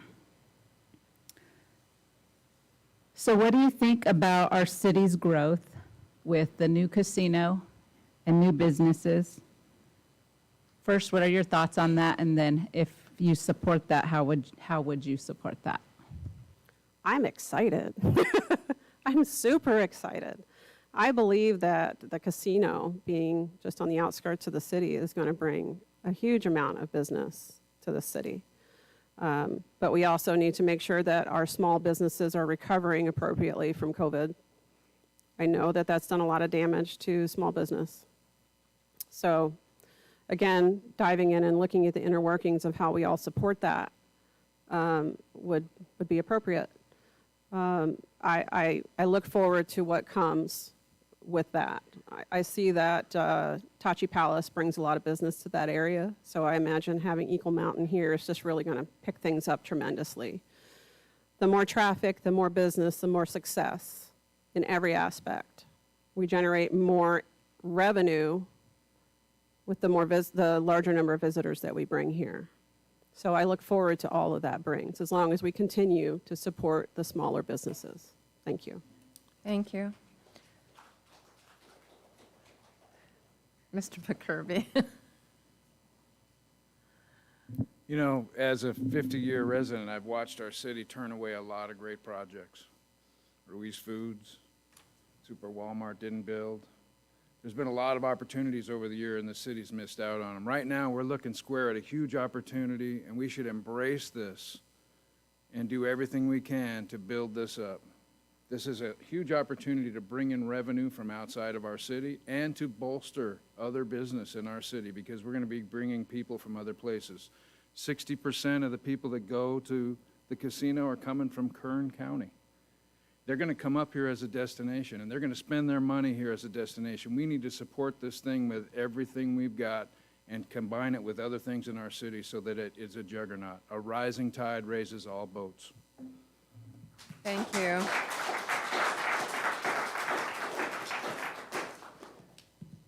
After my mother drugged me to church, I started listening and paying attention, and there was this farmer who saw me and decided to hire me one summer, and he'd take his backhoe and he'd push down the plum trees, and I'd take the chainsaw and I'd cut them up. No bulldozers, no grinders. It was all by hand. And he taught me the value of work. And one day he came up to me and goes, "What do you smell?" It was early in the morning. We were downwind from the tractor, and I said, I smell that tractor." He goes, "You know what that is? That's the smell of money." So, you know, I've learned that with growth comes the opportunity to make money. And I felt really good seeing crane booms on the south side of town building stuff. I'm not sure where all those workers came from and where they went. I know a lot of low-paying jobs will probably be had at the casino, and some good-paying jobs at the casino. But people will come in and they'll leave. I lived in Antioch, California, Contra Costa County during the 80s and 90s, and I saw a lot of growth. And Antioch was discovered, if you will, by people from outside of the region. And today, the home values are lower. The amount of crime is higher. The people from the Bay Area that couldn't afford Bay Area housing drove for 45 minutes to an hour to get to Antioch. So I would want to be measured with our future growth. I know the casino's coming, it's here. But I think early on I said more big paying jobs for more people is really important. And it's more than just housing and infrastructure, although that's needed as well. Thank you. Vice Mayor, you said you had a couple of questions. Did you want to go ahead and ask another one? Is council okay with this? You're okay with her asking another question? I think we all can. Okay, As many yeah. as we want, as far as No, I'm concerned. okay. Please go ahead with your question. And I'm going to go back that way if you had any other ones. Okay. Same order? No, it would be Bennett, McCurvey, Wyrock. Okay, my next question is, tell us about at least one positive accomplishment that you have experienced or seen during the pandemic by the city, a department, or staff. Well, that's a tough one, because I've only been here since January. I don't really have an answer for that. I am new to this community. I would say that I see that there's a lot of hard work going on here. I see I apologize, I see all of the utility workers out there doing their jobs. They're doing a great job. I see that, and I apologize for this, I don't know the order of things as far as what construction is supposed to happen first, but I did notice that they were tackling around Wenatchee High School pretty early this summer. And so they made it safe for our kids. And that I really appreciate. I know that a lot of kids walk to school, and the sidewalks are in poor repair there. And so to see that done first and foremost. Our kids are our future.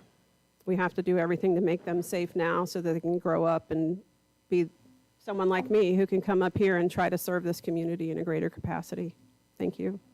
Thank you. Want me to repeat that? I think the most positive accomplishment of the last 2 years in this city is that the revenues exceeded the expenditures. The last 2 years significantly, 3 million the year before and 5 million last year. We lived within our means. We buckled down. We did the right thing. I really think that was the greatest accomplishment over the last 2 years.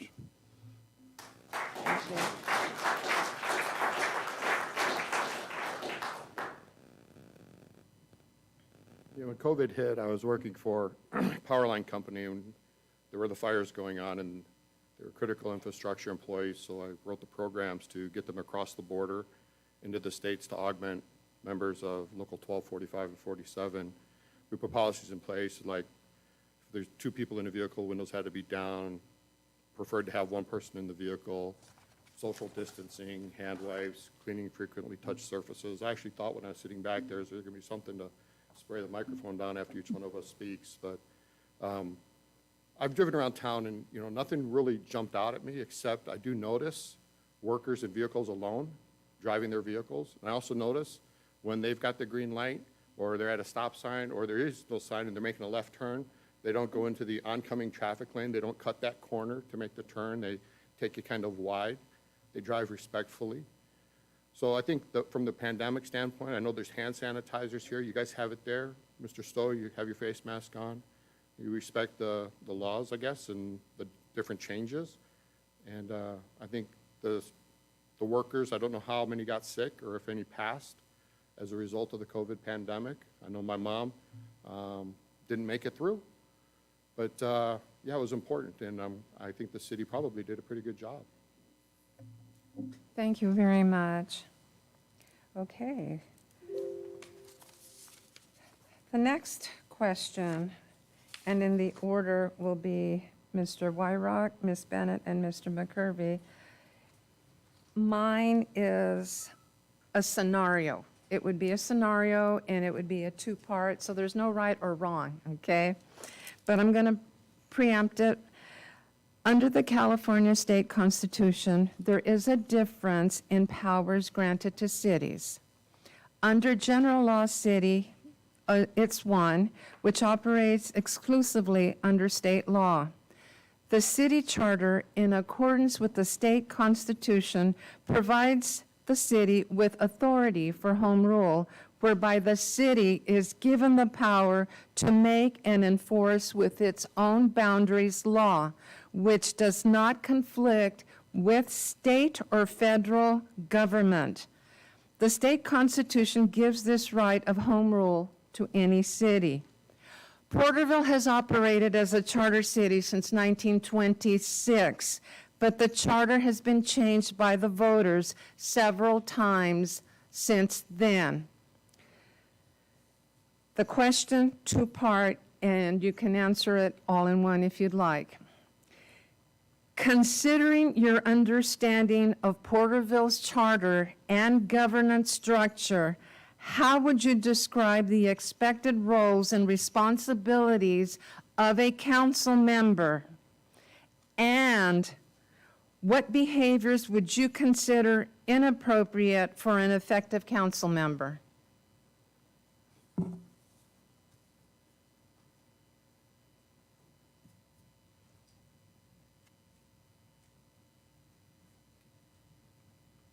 Very good question.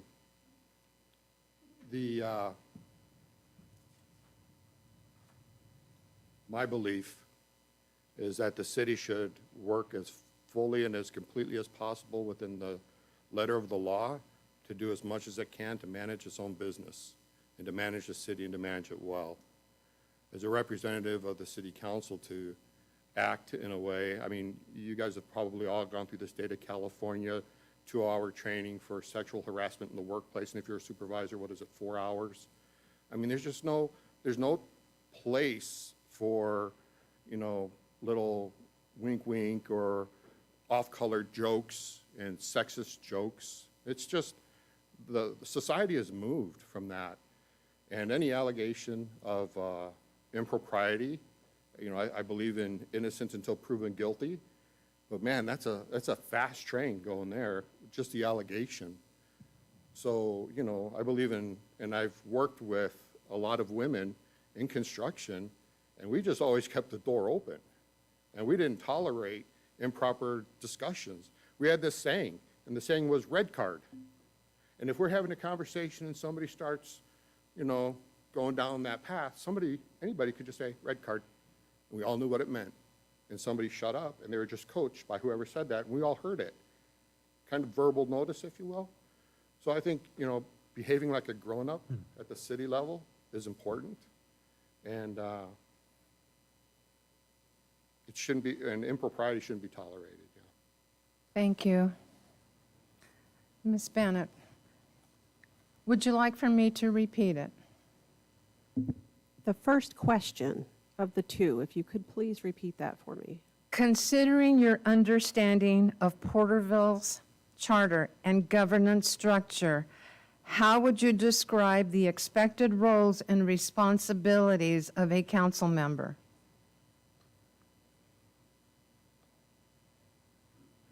I would say first and foremost that each council member and each district is a heart of this community, and therefore you must man that position with the utmost integrity and make decisions that you know the community members would uphold because you're representing them. This best way to really delve into this is to explain an event that happened when I was in Maine. The structure of my 12-step group is group, district, area, and world. I had served at the group and district level.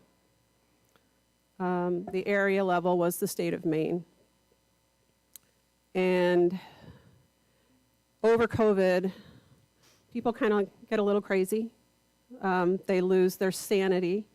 And what I mean is when you have an illness, whether it's physical, mental, or otherwise, you have isms that surround that.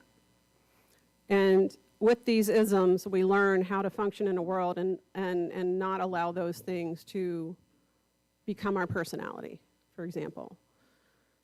And so they're in the middle of COVID, we're all Zooming for all of our business meetings. And all of a sudden, people's little isms are starting to pop up. They're not using their program. They're not living life the way that we've been taught. They're not using the 12 steps. And in doing that, decisions that were made at the area level were not the decisions that reflected the values, the 12 steps, the concepts, the traditions. And so it became, people stepped down from positions because it became a toxic environment.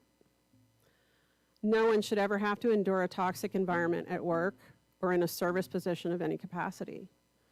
It's absolutely not tolerated. There has to be mutual respect. There has to be honesty. People have to be willing to stand up and speak the truth even when it hurts. And sometimes the truth can be very painful. I'm not a finger pointer. I want to work with everyone to come up with a solution. So if there is an impropriety, it needs to be addressed immediately. I do not approve of gossip. If a person has an issue with me, I would like for them to come to me directly. If they do not feel comfortable in doing that, I'm certainly fine with there being a mediator or a witness. I'm here because I want to represent this community, and I want to do it with utmost integrity. It's how I was raised. I wouldn't do it any other way. I'm the honest person. This may seem silly to say, but you know, when you work at a medical facility, you have a tendency throughout the day to stick things in your pocket, a roll of tape, some gauze, whatever it is that you do in your day-to-day. I'm that person that would make sure I put that back in the supply room at the end of the day or in the drawer. And if I didn't do it before I left, I would panic on the way home. Oh my God, they're going to think I stole a roll of tape. It's a roll of tape, but I would still take it back and put it back the next day. Because there's a ripple effect for all of those decisions. And so that's why when I say with integrity, it's of the utmost importance to me that every decision that I make that is affecting others is done with the utmost integrity and respect. Thank you. Thank you very much. Mr. McCurvey. That's a very interesting question. Would you like for me to repeat them? No, I Okay. think I got it. You know, I read the charter and I understand the home rule pretty well. And you know, the founding of our country was about all men created equal. And it was also about balance of power. We distinguish ourselves in this city with the home rule to be able to make rules for our city that may not be rules anywhere else, as long as they don't conflict with the rule of law. And that's an important distinction, and we should hang on to that. That makes us exceptional in this city, because we can lead the way we need to lead in this city. When it comes to Jefferson and even Dr. Martin Luther King Jr., we are judged by the content of our character. When we think about being professionals, there's a code of ethics. In my long career, I had to sign a code of ethics every year, and we got training on what that meant every year. We know that the most important ethic is understanding right and wrong. But integrity, as the other applicant said, is at the height of that. We have to be honest. We must be truthful. We must have integrity. And it is about public trust when you're leading a public office. And it's no different really in other roles as far as the goal, but I think it's a higher level that we must attain in public trust because we are representing the public. And when we see folks like we just saw last year on this council that had to leave their post because they were criminally charged with things, it hurts the public trust.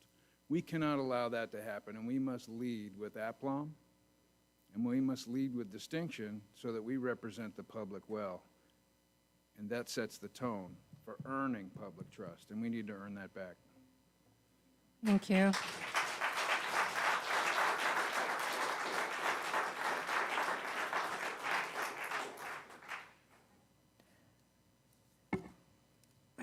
I'm going to ask another question. I'm going to put it in the form of scenario, and the order will be Ms. Bennett, Mr. McCurvey, and Mr. Wyrock. Okay. This is to please prioritize and state the action you would take in the following situation. You read on social media that individuals are planning to bring a group of concerned and committed residents to the next council meeting and name council members they will target online and at the meeting. And that's a scenario, and how would you handle that? So it would be Ms. Bennett, Mr. McCurvey, and Ms. Wyrock.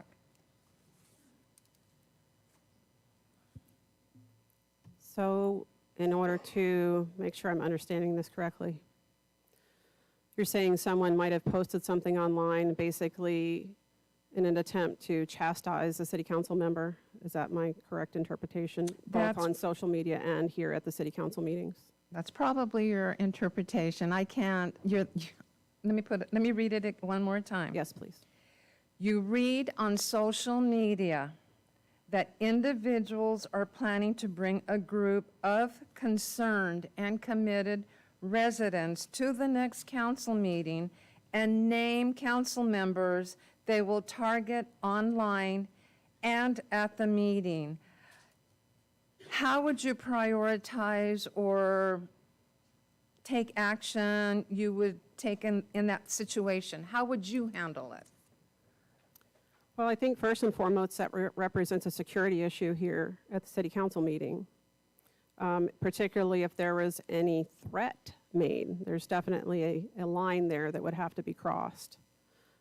So the first step would be to make sure that all the city council members are safe and that they're not at risk of any type of assault.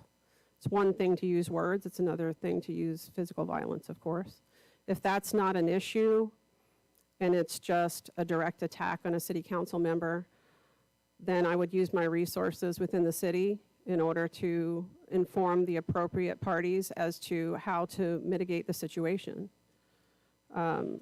Again, there's always going to be someone that's not happy with the decisions that people make. Whenever there's a situation, there's always going to be adversity. And so you handle that in a most respectful manner, but you do hit it head on. If these people would wish to have a private meeting, to have a discussion, to iron those things out with the city council, I don't know if that's an option. Again, I'm new to all of this. I'm certainly, one that wants to hear what people's concerns are. But again, personal attack goes beyond what we do as servants to the community. So we all have lives outside of this room. We all have families that we're supporting. We all would like to protect our homes, protect our family. But we are here to serve. And so it's that difficult area. I mean, I would certainly let people on this council know what I saw, and if necessary, contact the authorities if there was a threat made. Thank you. Thank you very much. Mr. McCurvey. Could you ask the question again? I want to make sure I understand that targeting part of it. Okay. You read on social media that individuals are planning to bring a group of concerned and committed residents to the next council meeting and name council members they will target online and at the meeting. It's just, how would you prioritize and state the action you would take in that situation? Well, of course, every situation will be different. So in general, we can't police the internet. We'll all become targets when we go into public office. I was a target as a senior leader in my company, of groups within our company that didn't like their leadership style. When you have people that stand against you, it usually means you took a stand on something. If it rises to the level of the rule of law, you have to take some action. We all have a responsibility to protect. I don't know how else to answer a hypothetical like that without getting into odd territory. But everyone has free speech, and we can't police that. If it reaches a threat and it breaches the law, then it becomes something else. Thank you very much. Mr. Wyra.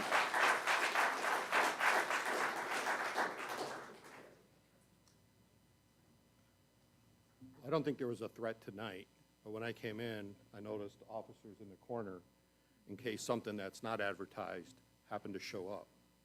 I'd probably screenshot it. I'd screenshot it, put it in a Word document or something, PDF it, call the local people that'd be affected by it, city attorney, maybe council members, chief of police, and have a discussion. I may not know the individuals, but the individual, but others may. If it didn't rise to the if it didn't rise to the level of a threat or some harm, I mean, people are going to come here and be upset, with decisions that are made. And handling it in a professional way, we do our best, and people have been escorted out of here before. And just because they publicize it doesn't mean that they are going to do it. But you know what? It goes in the file even if they don't show up, and that person gets on a watch list. I'm sure that happens.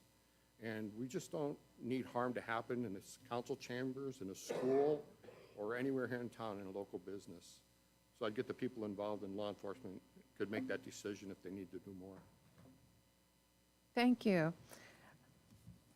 Councilmember Tate, did you have any other question? This would be the time to ask. Nope. You don't? Councilmember Stowe, do you have another question or any other questions? It's getting late, but I have one more. Okay, and the order would be Mr. McCurvey, Mr. Wyrock, and Ms. Bennett. Okay. All right, Mr. McCurvey, what do you think is the key for bringing in higher paying jobs in the community? The key to bringing higher paid jobs into the community. Well, we got one we're working on right now with the tribe. I talked about some other opportunities with Ruiz Foods. We turned away a prison years ago. There are certainly ways that we can bring industry into our community to raise the game. We have limited resources. So without bringing in industry or having something unique to offer in this community, it is hard to raise wages. And that's why it's so important that we think about the tax question in the proper context, because raising wages in the community isn't just getting more government funds and raising taxes, because the real vibrant economy that we have is a private economy, and that would be hurt by taxes, and that would be hurt, small businesses are hurt the worst when that happens. So I think you have to definitely support small businesses and maybe provide incentives for small businesses to revitalize Main Street, to raise wages and business in the private sector. Thank you.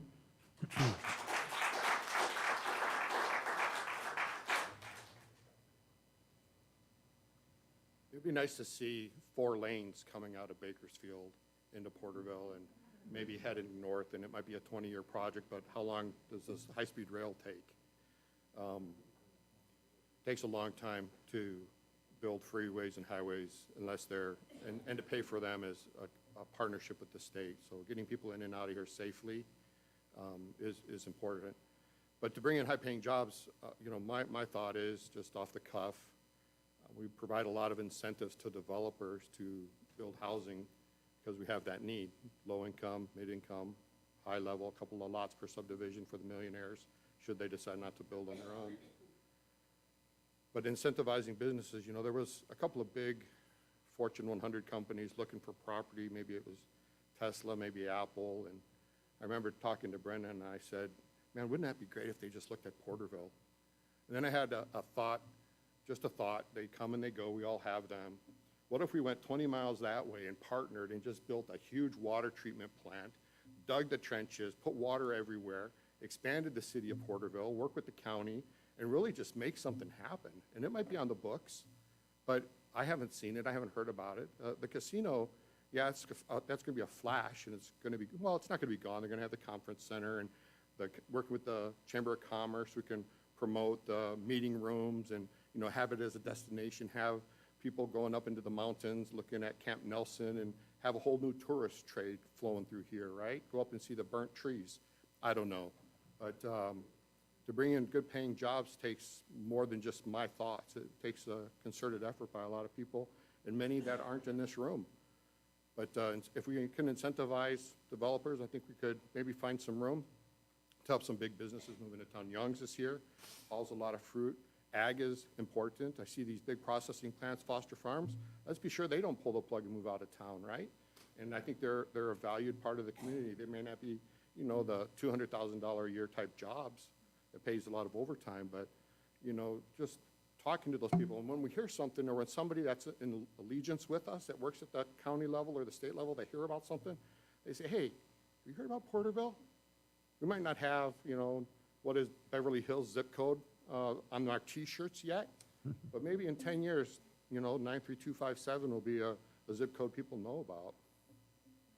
Thank you. Thank you very much. Vice Mayor, did you have any other questions? Oh, I apologize. You know what? I am so sorry. That's okay. I'm looking at the next, I'm looking over here. I apologize. Please, That's Ms. okay.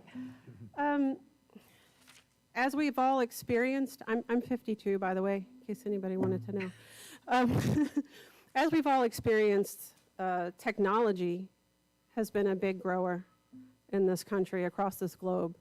So for higher paying jobs, we need better education. We need technology companies. We need to draw them here. We have a lot to offer in Porterville. You know, I grew up on the East Coast, where you either lived where it's hot or you lived where it had 4 seasons.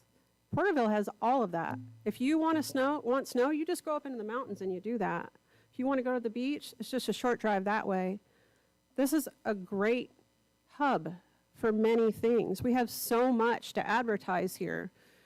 You know, I had the opportunity, my husband works for the National Park Service.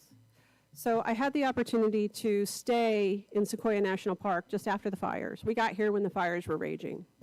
So we had to stay in Visalia for a little while, and then when housing opened up, we went over there. So I spent a lot of time in Three Rivers, and that's a community that's that's just going away. There's a lot of business that's come in and bought the homes and turned them to Airbnbs. We couldn't even afford to compete for a home there. It was impossible. My husband works at that park, and we couldn't even live near the park. And so we started looking elsewhere. We looked in Visalia, we looked in Exeter, we looked here. When I came, Porterville initially, guys, wasn't even on my radar because I was trying to save my husband from a long commute. But we came to Porterville and we just fell in love with this town. This just feels like it's always been my hometown. I feel as though, you know, everything that each person does in this community is to try to help make this community better. And so how do we do this? Back to the question, education, opportunity, bigger business, but businesses that are going to respect the culture that is here, the culture of small town America, the culture of farming America. That's important. How can we connect those industries in a way that makes sense? Is there a technology company that could come here that also helps the farmers? There's a lot of technology in farming today that wasn't there 50 years ago. So can we make a relationship with one of those companies? I think that would be a really smart decision. But we have so much else that we could already build on here. Come stay in Porterville and go play in the snow. That's a great thing. I have people, friends, new friends here in Porterville that live across the street from me who've never gone up into the mountains. I can't imagine life without snow. You know, I mean, so why can't we build on that in another way? There's so many opportunities here. So let's build on those together. Thank you. Thank you. Did anyone else have any other questions? Mayor, I have one. Oh, please, go ahead. I'm sorry. Let's go ahead. You know, and there's let's do one- this. Okay, then the order will be Mr. Wyruck, Ms. Bennett, and Mr. McCurvey. You know, I think, first of all, this is really good discussion because the questions and the answers are bringing up a lot of the issues that we deal with. And ultimately, for me, it's not a popularity contest. It's really, there's a lot of issues that need different discussion, and we need to analyze the information that we receive and make the best decision for our city, like you have all said tonight. I think one of the complex issues that we deal with prior to me getting on, and then also since I've been on, has been cannabis. And so there's different aspects of that, the economic development, the moral aspect of that, and then it being legal in different, you know, aspects. So I just wanted to ask each of you your thoughts on that as an industry and then as a local business and cannabis in general, just to get an idea of how you feel about that. So what are your thoughts on cannabis?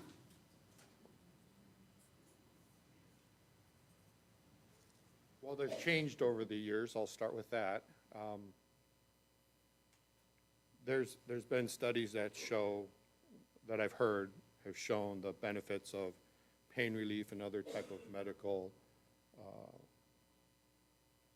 items that could, you know, it could really help people manage their pain. And then there's something recently I read a few days ago about how the mind works and the brain itself, and how over time exposure to alcohol or prescription drugs or cannabis affects the long-term viability and maybe even some memory in the brain. I already spoke to my concern about the slippery slope, the entry-level drug thing from the 60s and 70s that the greatest generation warned us about and said, don't smoke, you'll start doing coke and you'll start doing, it's just stay away from it. And now here we're just introducing it. So it's here. I won't repeat my earlier statements, but there's people that really need it. I just wish we hadn't let the cat out of the bag so quickly in the state of California. So I would support additional, not additional, I would support the proper investigations of illegal activities. I know the police are raiding illegal grows.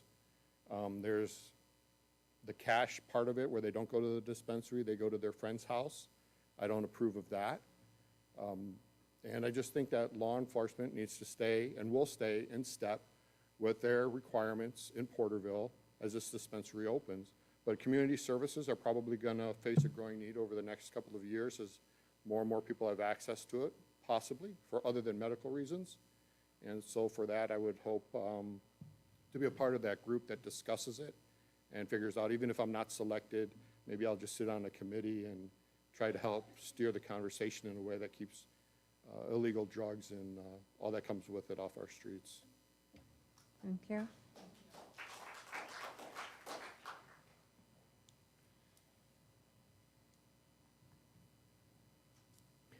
The state of Maine went through the same transition. Of course, across the country, it was illegal. And then gradually states started legalizing it for medical purposes, which is what happened in Maine. And then not long before we left, they legalized it for recreational use. But I understand what the gentleman prior to me was saying, and they were struggling with those same issues of regulation and how to properly control the number of shops where cannabis is able to be purchased, how to regulate them, how to, as we have DUI laws in Maine, they're called OUI. How do we transition that over to that area? I mean, it certainly makes the law much more difficult. Police officers are dealing with not just DUIs, but now marijuana. Driving under the influence of that creates greater challenges. So we do have to support that part of our community as far as our law enforcement, and then of course all first responders in that regard. But as far as the legality of it, it's here. That's a done deal. Now we just have to make the next right steps as far as how do we properly regulate within the county, within the city. I know the state's done their job for the most part, so we just need to make the best of it from this point forward.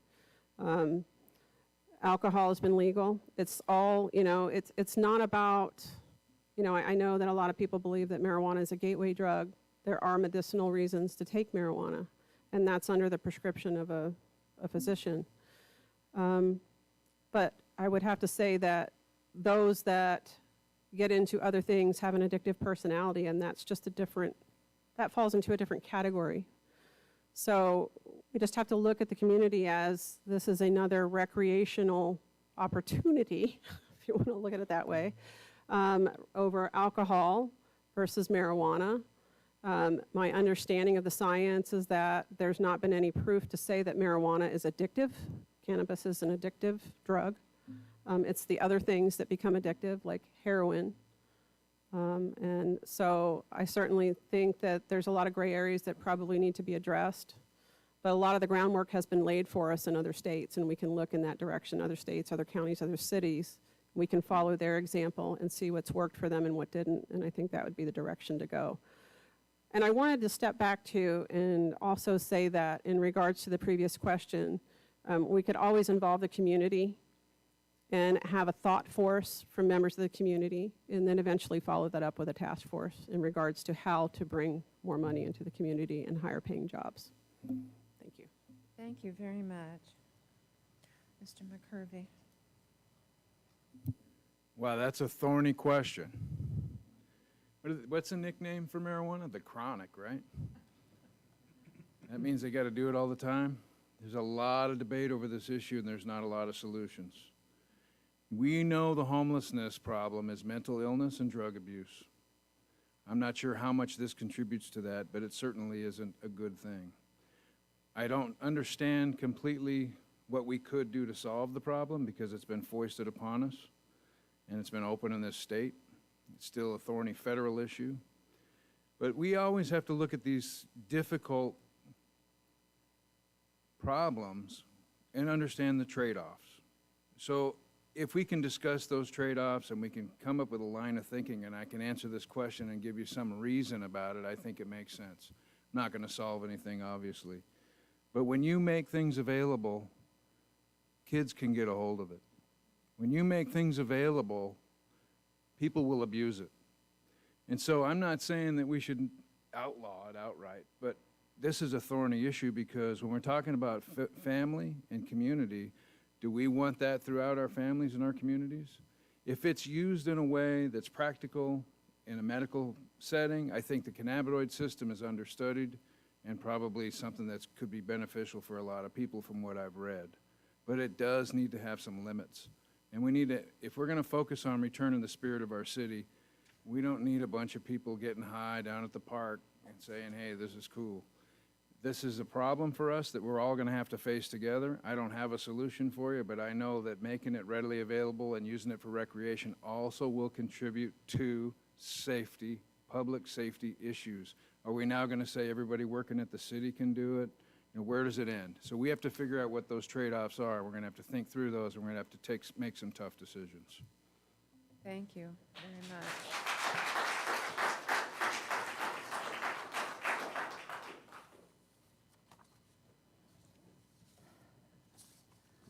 I'm looking, you have one more question? Okay, and then the order will be Ms. Bennett, McCurvey, and Wyrock.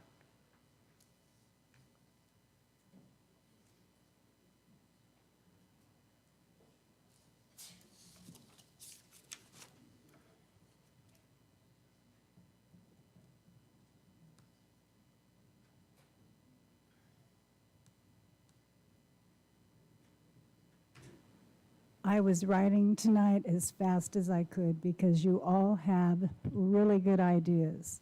And I want to compliment you on, there's no such thing as a bad idea, but I've been writing this all down and then I'm going to catalog it for us later. But you brought up homelessness. And if you were to be given this position or pointed to this position, how would you go about resolving the problem?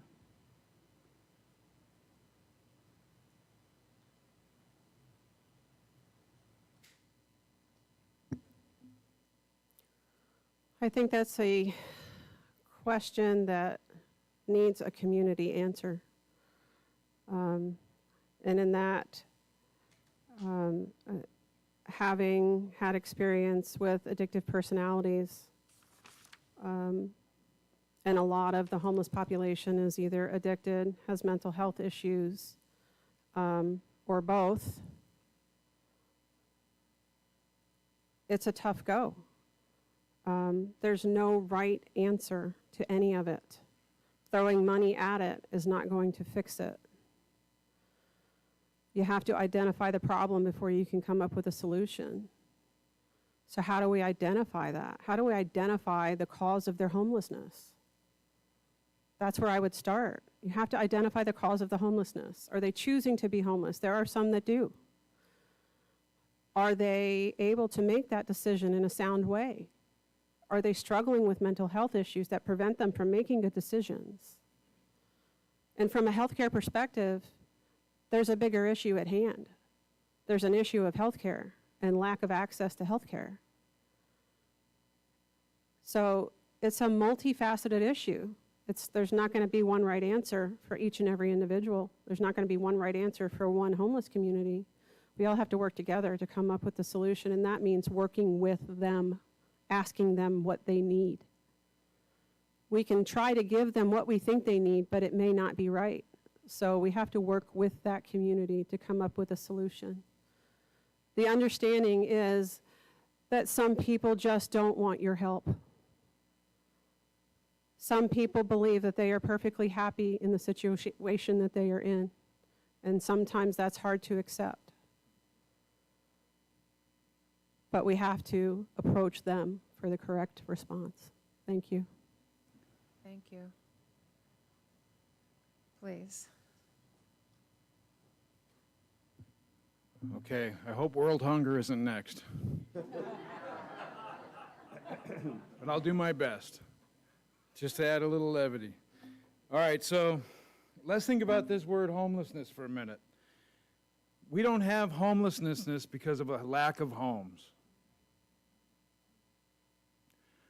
The biggest problem that we have with homelessness is government is fueling this crisis.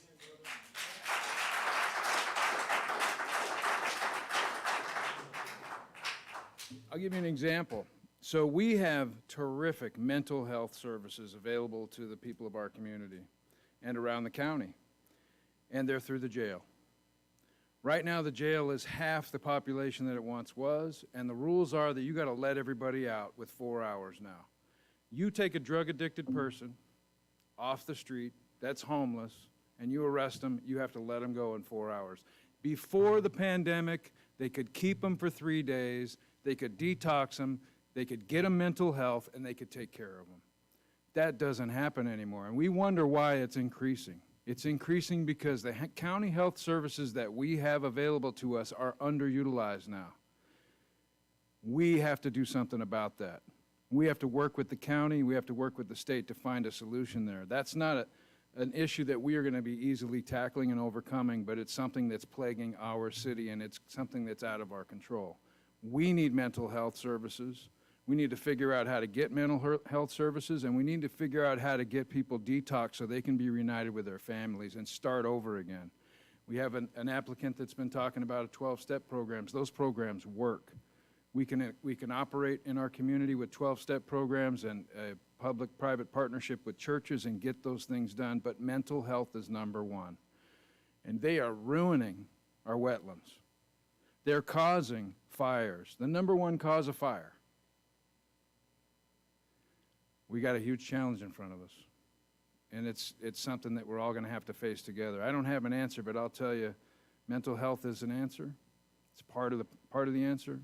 Getting our county to use the resources that they have already got, that's an answer. Getting people off the drugs that they're on gives them a chance. And we have to figure out how to support those guys because it's fueling drug dealing. It's fueling vandalism, it's fueling property crimes, and I heard that someone was killed recently in our city by some homeless person. We got a crime problem that comes with it too. So we have to address it. And that's my opinion on it, and I'm certainly not going to be the end-all in that discussion, but those are things that I've noticed in our community that are recent that are fueling this, and it's because we've made some bad decisions in how we incarcerate people. And then we're not able to use the resources that we had previously had. Thank you very much.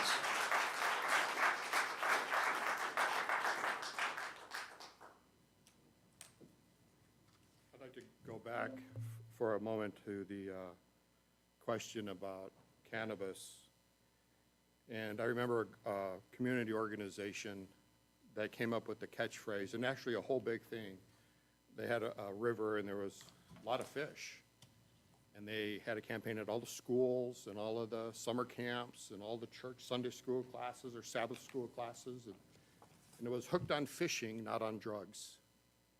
And they'd take these kids, they'd raise money, they'd buy them fishing poles, they'd have fishing poles to loan out, and they'd take them fishing.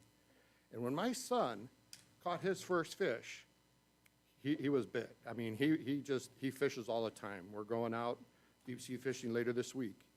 And he doesn't do drugs. He's a member of law enforcement now. He wasn't a part of that program, but talking ain't doing. That was a phrase we had at Kiewit. Talking ain't doing, talking ain't doing. There were executives that were fired for sexual harassment. And they came up with red card. Now, you never hear red card because that whole culture is different. They're professional, they're ethical, they're moral. They know what they need to do. So the question at hand about homelessness, I've had the opportunity to make a few bad decisions in my life. I don't know about the rest of the people in this room. I'm sure we all have. But for the grace of God, there go I. I heard a talk by Wayne Dyer. He was mentioning the Dalai Lama was interviewed by a radio station somewhere with millions of people listening, and the radio station guy told the Dalai Lama, he said, hey, you've got all these people. What do you want? What do you need? You need $1 billion? You need, what do you want? No, I don't need $1 billion. Well, I can get you a jet ride. And you can go to no, I don't need a jet ride. I can get you this. And he said, you know what I want? I want you to go out and find somebody who's all alone at 2 o'clock in the morning and let them know that they're not alone. Homelessness and mental health matters are real. I used to carry around a couple dollars in my pocket. When the panhandler was there, I'd whip it out. Maybe we can come up with cards and then just a big campaign here. And that card just says, once we have all the resources set up, go here, here, or here. And it's followed up with these nice electric buses that have very few people on it. They can flag them down and say, take me to the shelter, or take me to lunch, or something. Maybe it's just a card that I carry and we all carry, and we don't give them money anymore. We just send them to the resources. Maybe everybody gets a card. When I went through Leadership 2000 in Kansas City, Kansas, to maybe think about running for office there, we talked about mental health a lot. And this is, I don't know, 15 years ago, and in 15 seconds I'll just say, the mental health rights of the individuals were violated so much so that they took all of the public access away to everybody's files, so the agencies can't talk to the different agencies, and if they do, they're violating a patient's rights.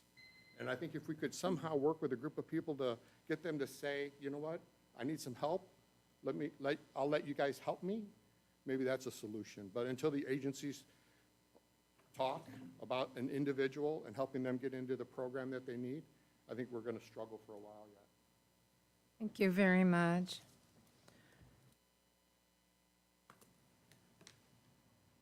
I'm looking at council. Okay.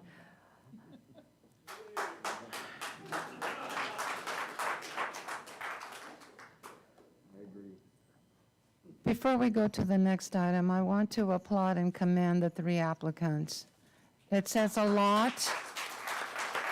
It has a lot. I know there were other people who were interested. Well, they didn't apply. However, it is duly noted, and your resumes, you each have something to bring to the table. And I want to thank you for your time and your energies and your willingness to be here this evening. Did council members have any comment before we go on to the next item? Nope. Okay. I do, I'm sorry. Well, you do? Okay, we'll Sorry. do it. I just want to thank each and every one of you for stepping up and coming out and want to be part of the community and help solve some of the issues we have in the community, because there's so many people that are so much apathy. People do not get involved anymore, you know, and I just appreciate each one of you for, you know, doing this. You know. Councilmember Tate, did you have any comment? Councilmember Tate, did you have any comment before we go on? I too would like to thank everyone that came this evening and was here to support one another and to support our candidates. And I'm serious, I really got a lot of good input from you all by the way that you answered these questions. It's not necessarily things that I hadn't thought of before, but it's the way that you put it and the passion that you feel for our community. And that the fact that you were all on the same page. You all want to make Porterville a better place. And I just want to thank you all. Okay, Vice Mayor? Obviously, acknowledge the 3 of you for even trying this and, you know, putting together your resumes and application and then being here so patient with all these questions.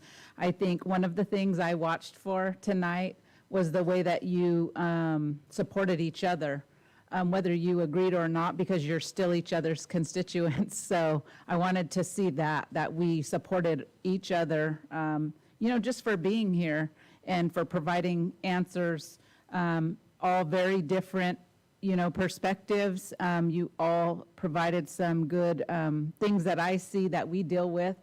They're not easy decisions. The difference is when you're in here, you do have access to a lot of different information and data, the same things, I guess, that the public does, the packets.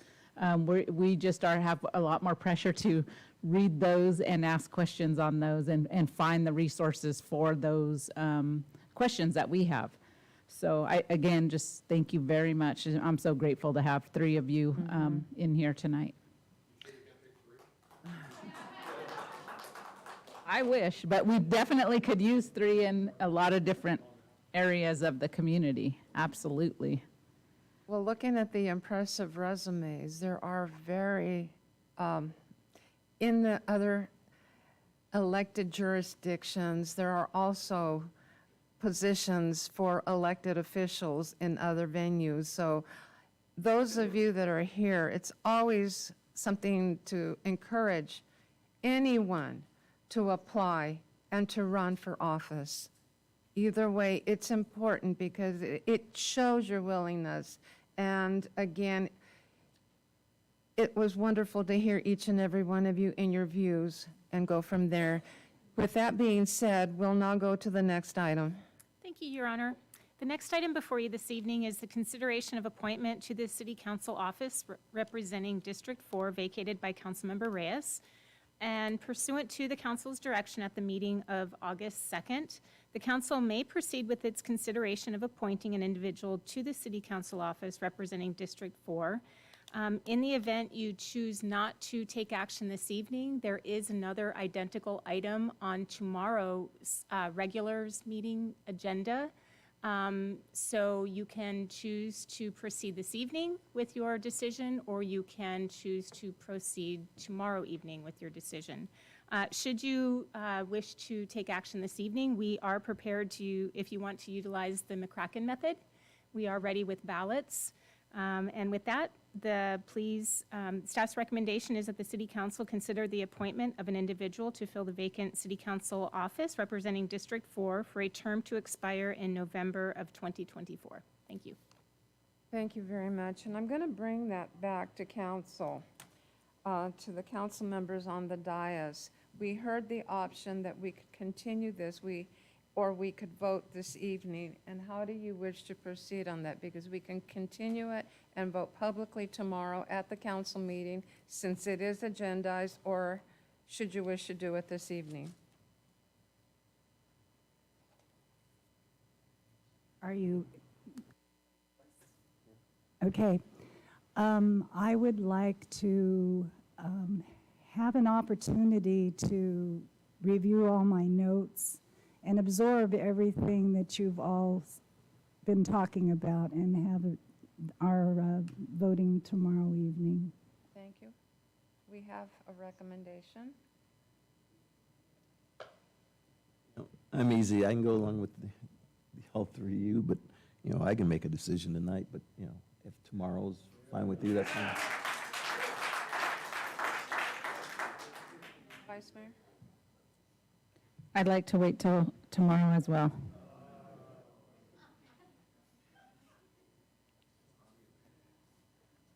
Okay. With that being said, I want to review what I've written. And we'll continue it tomorrow evening at the council meeting.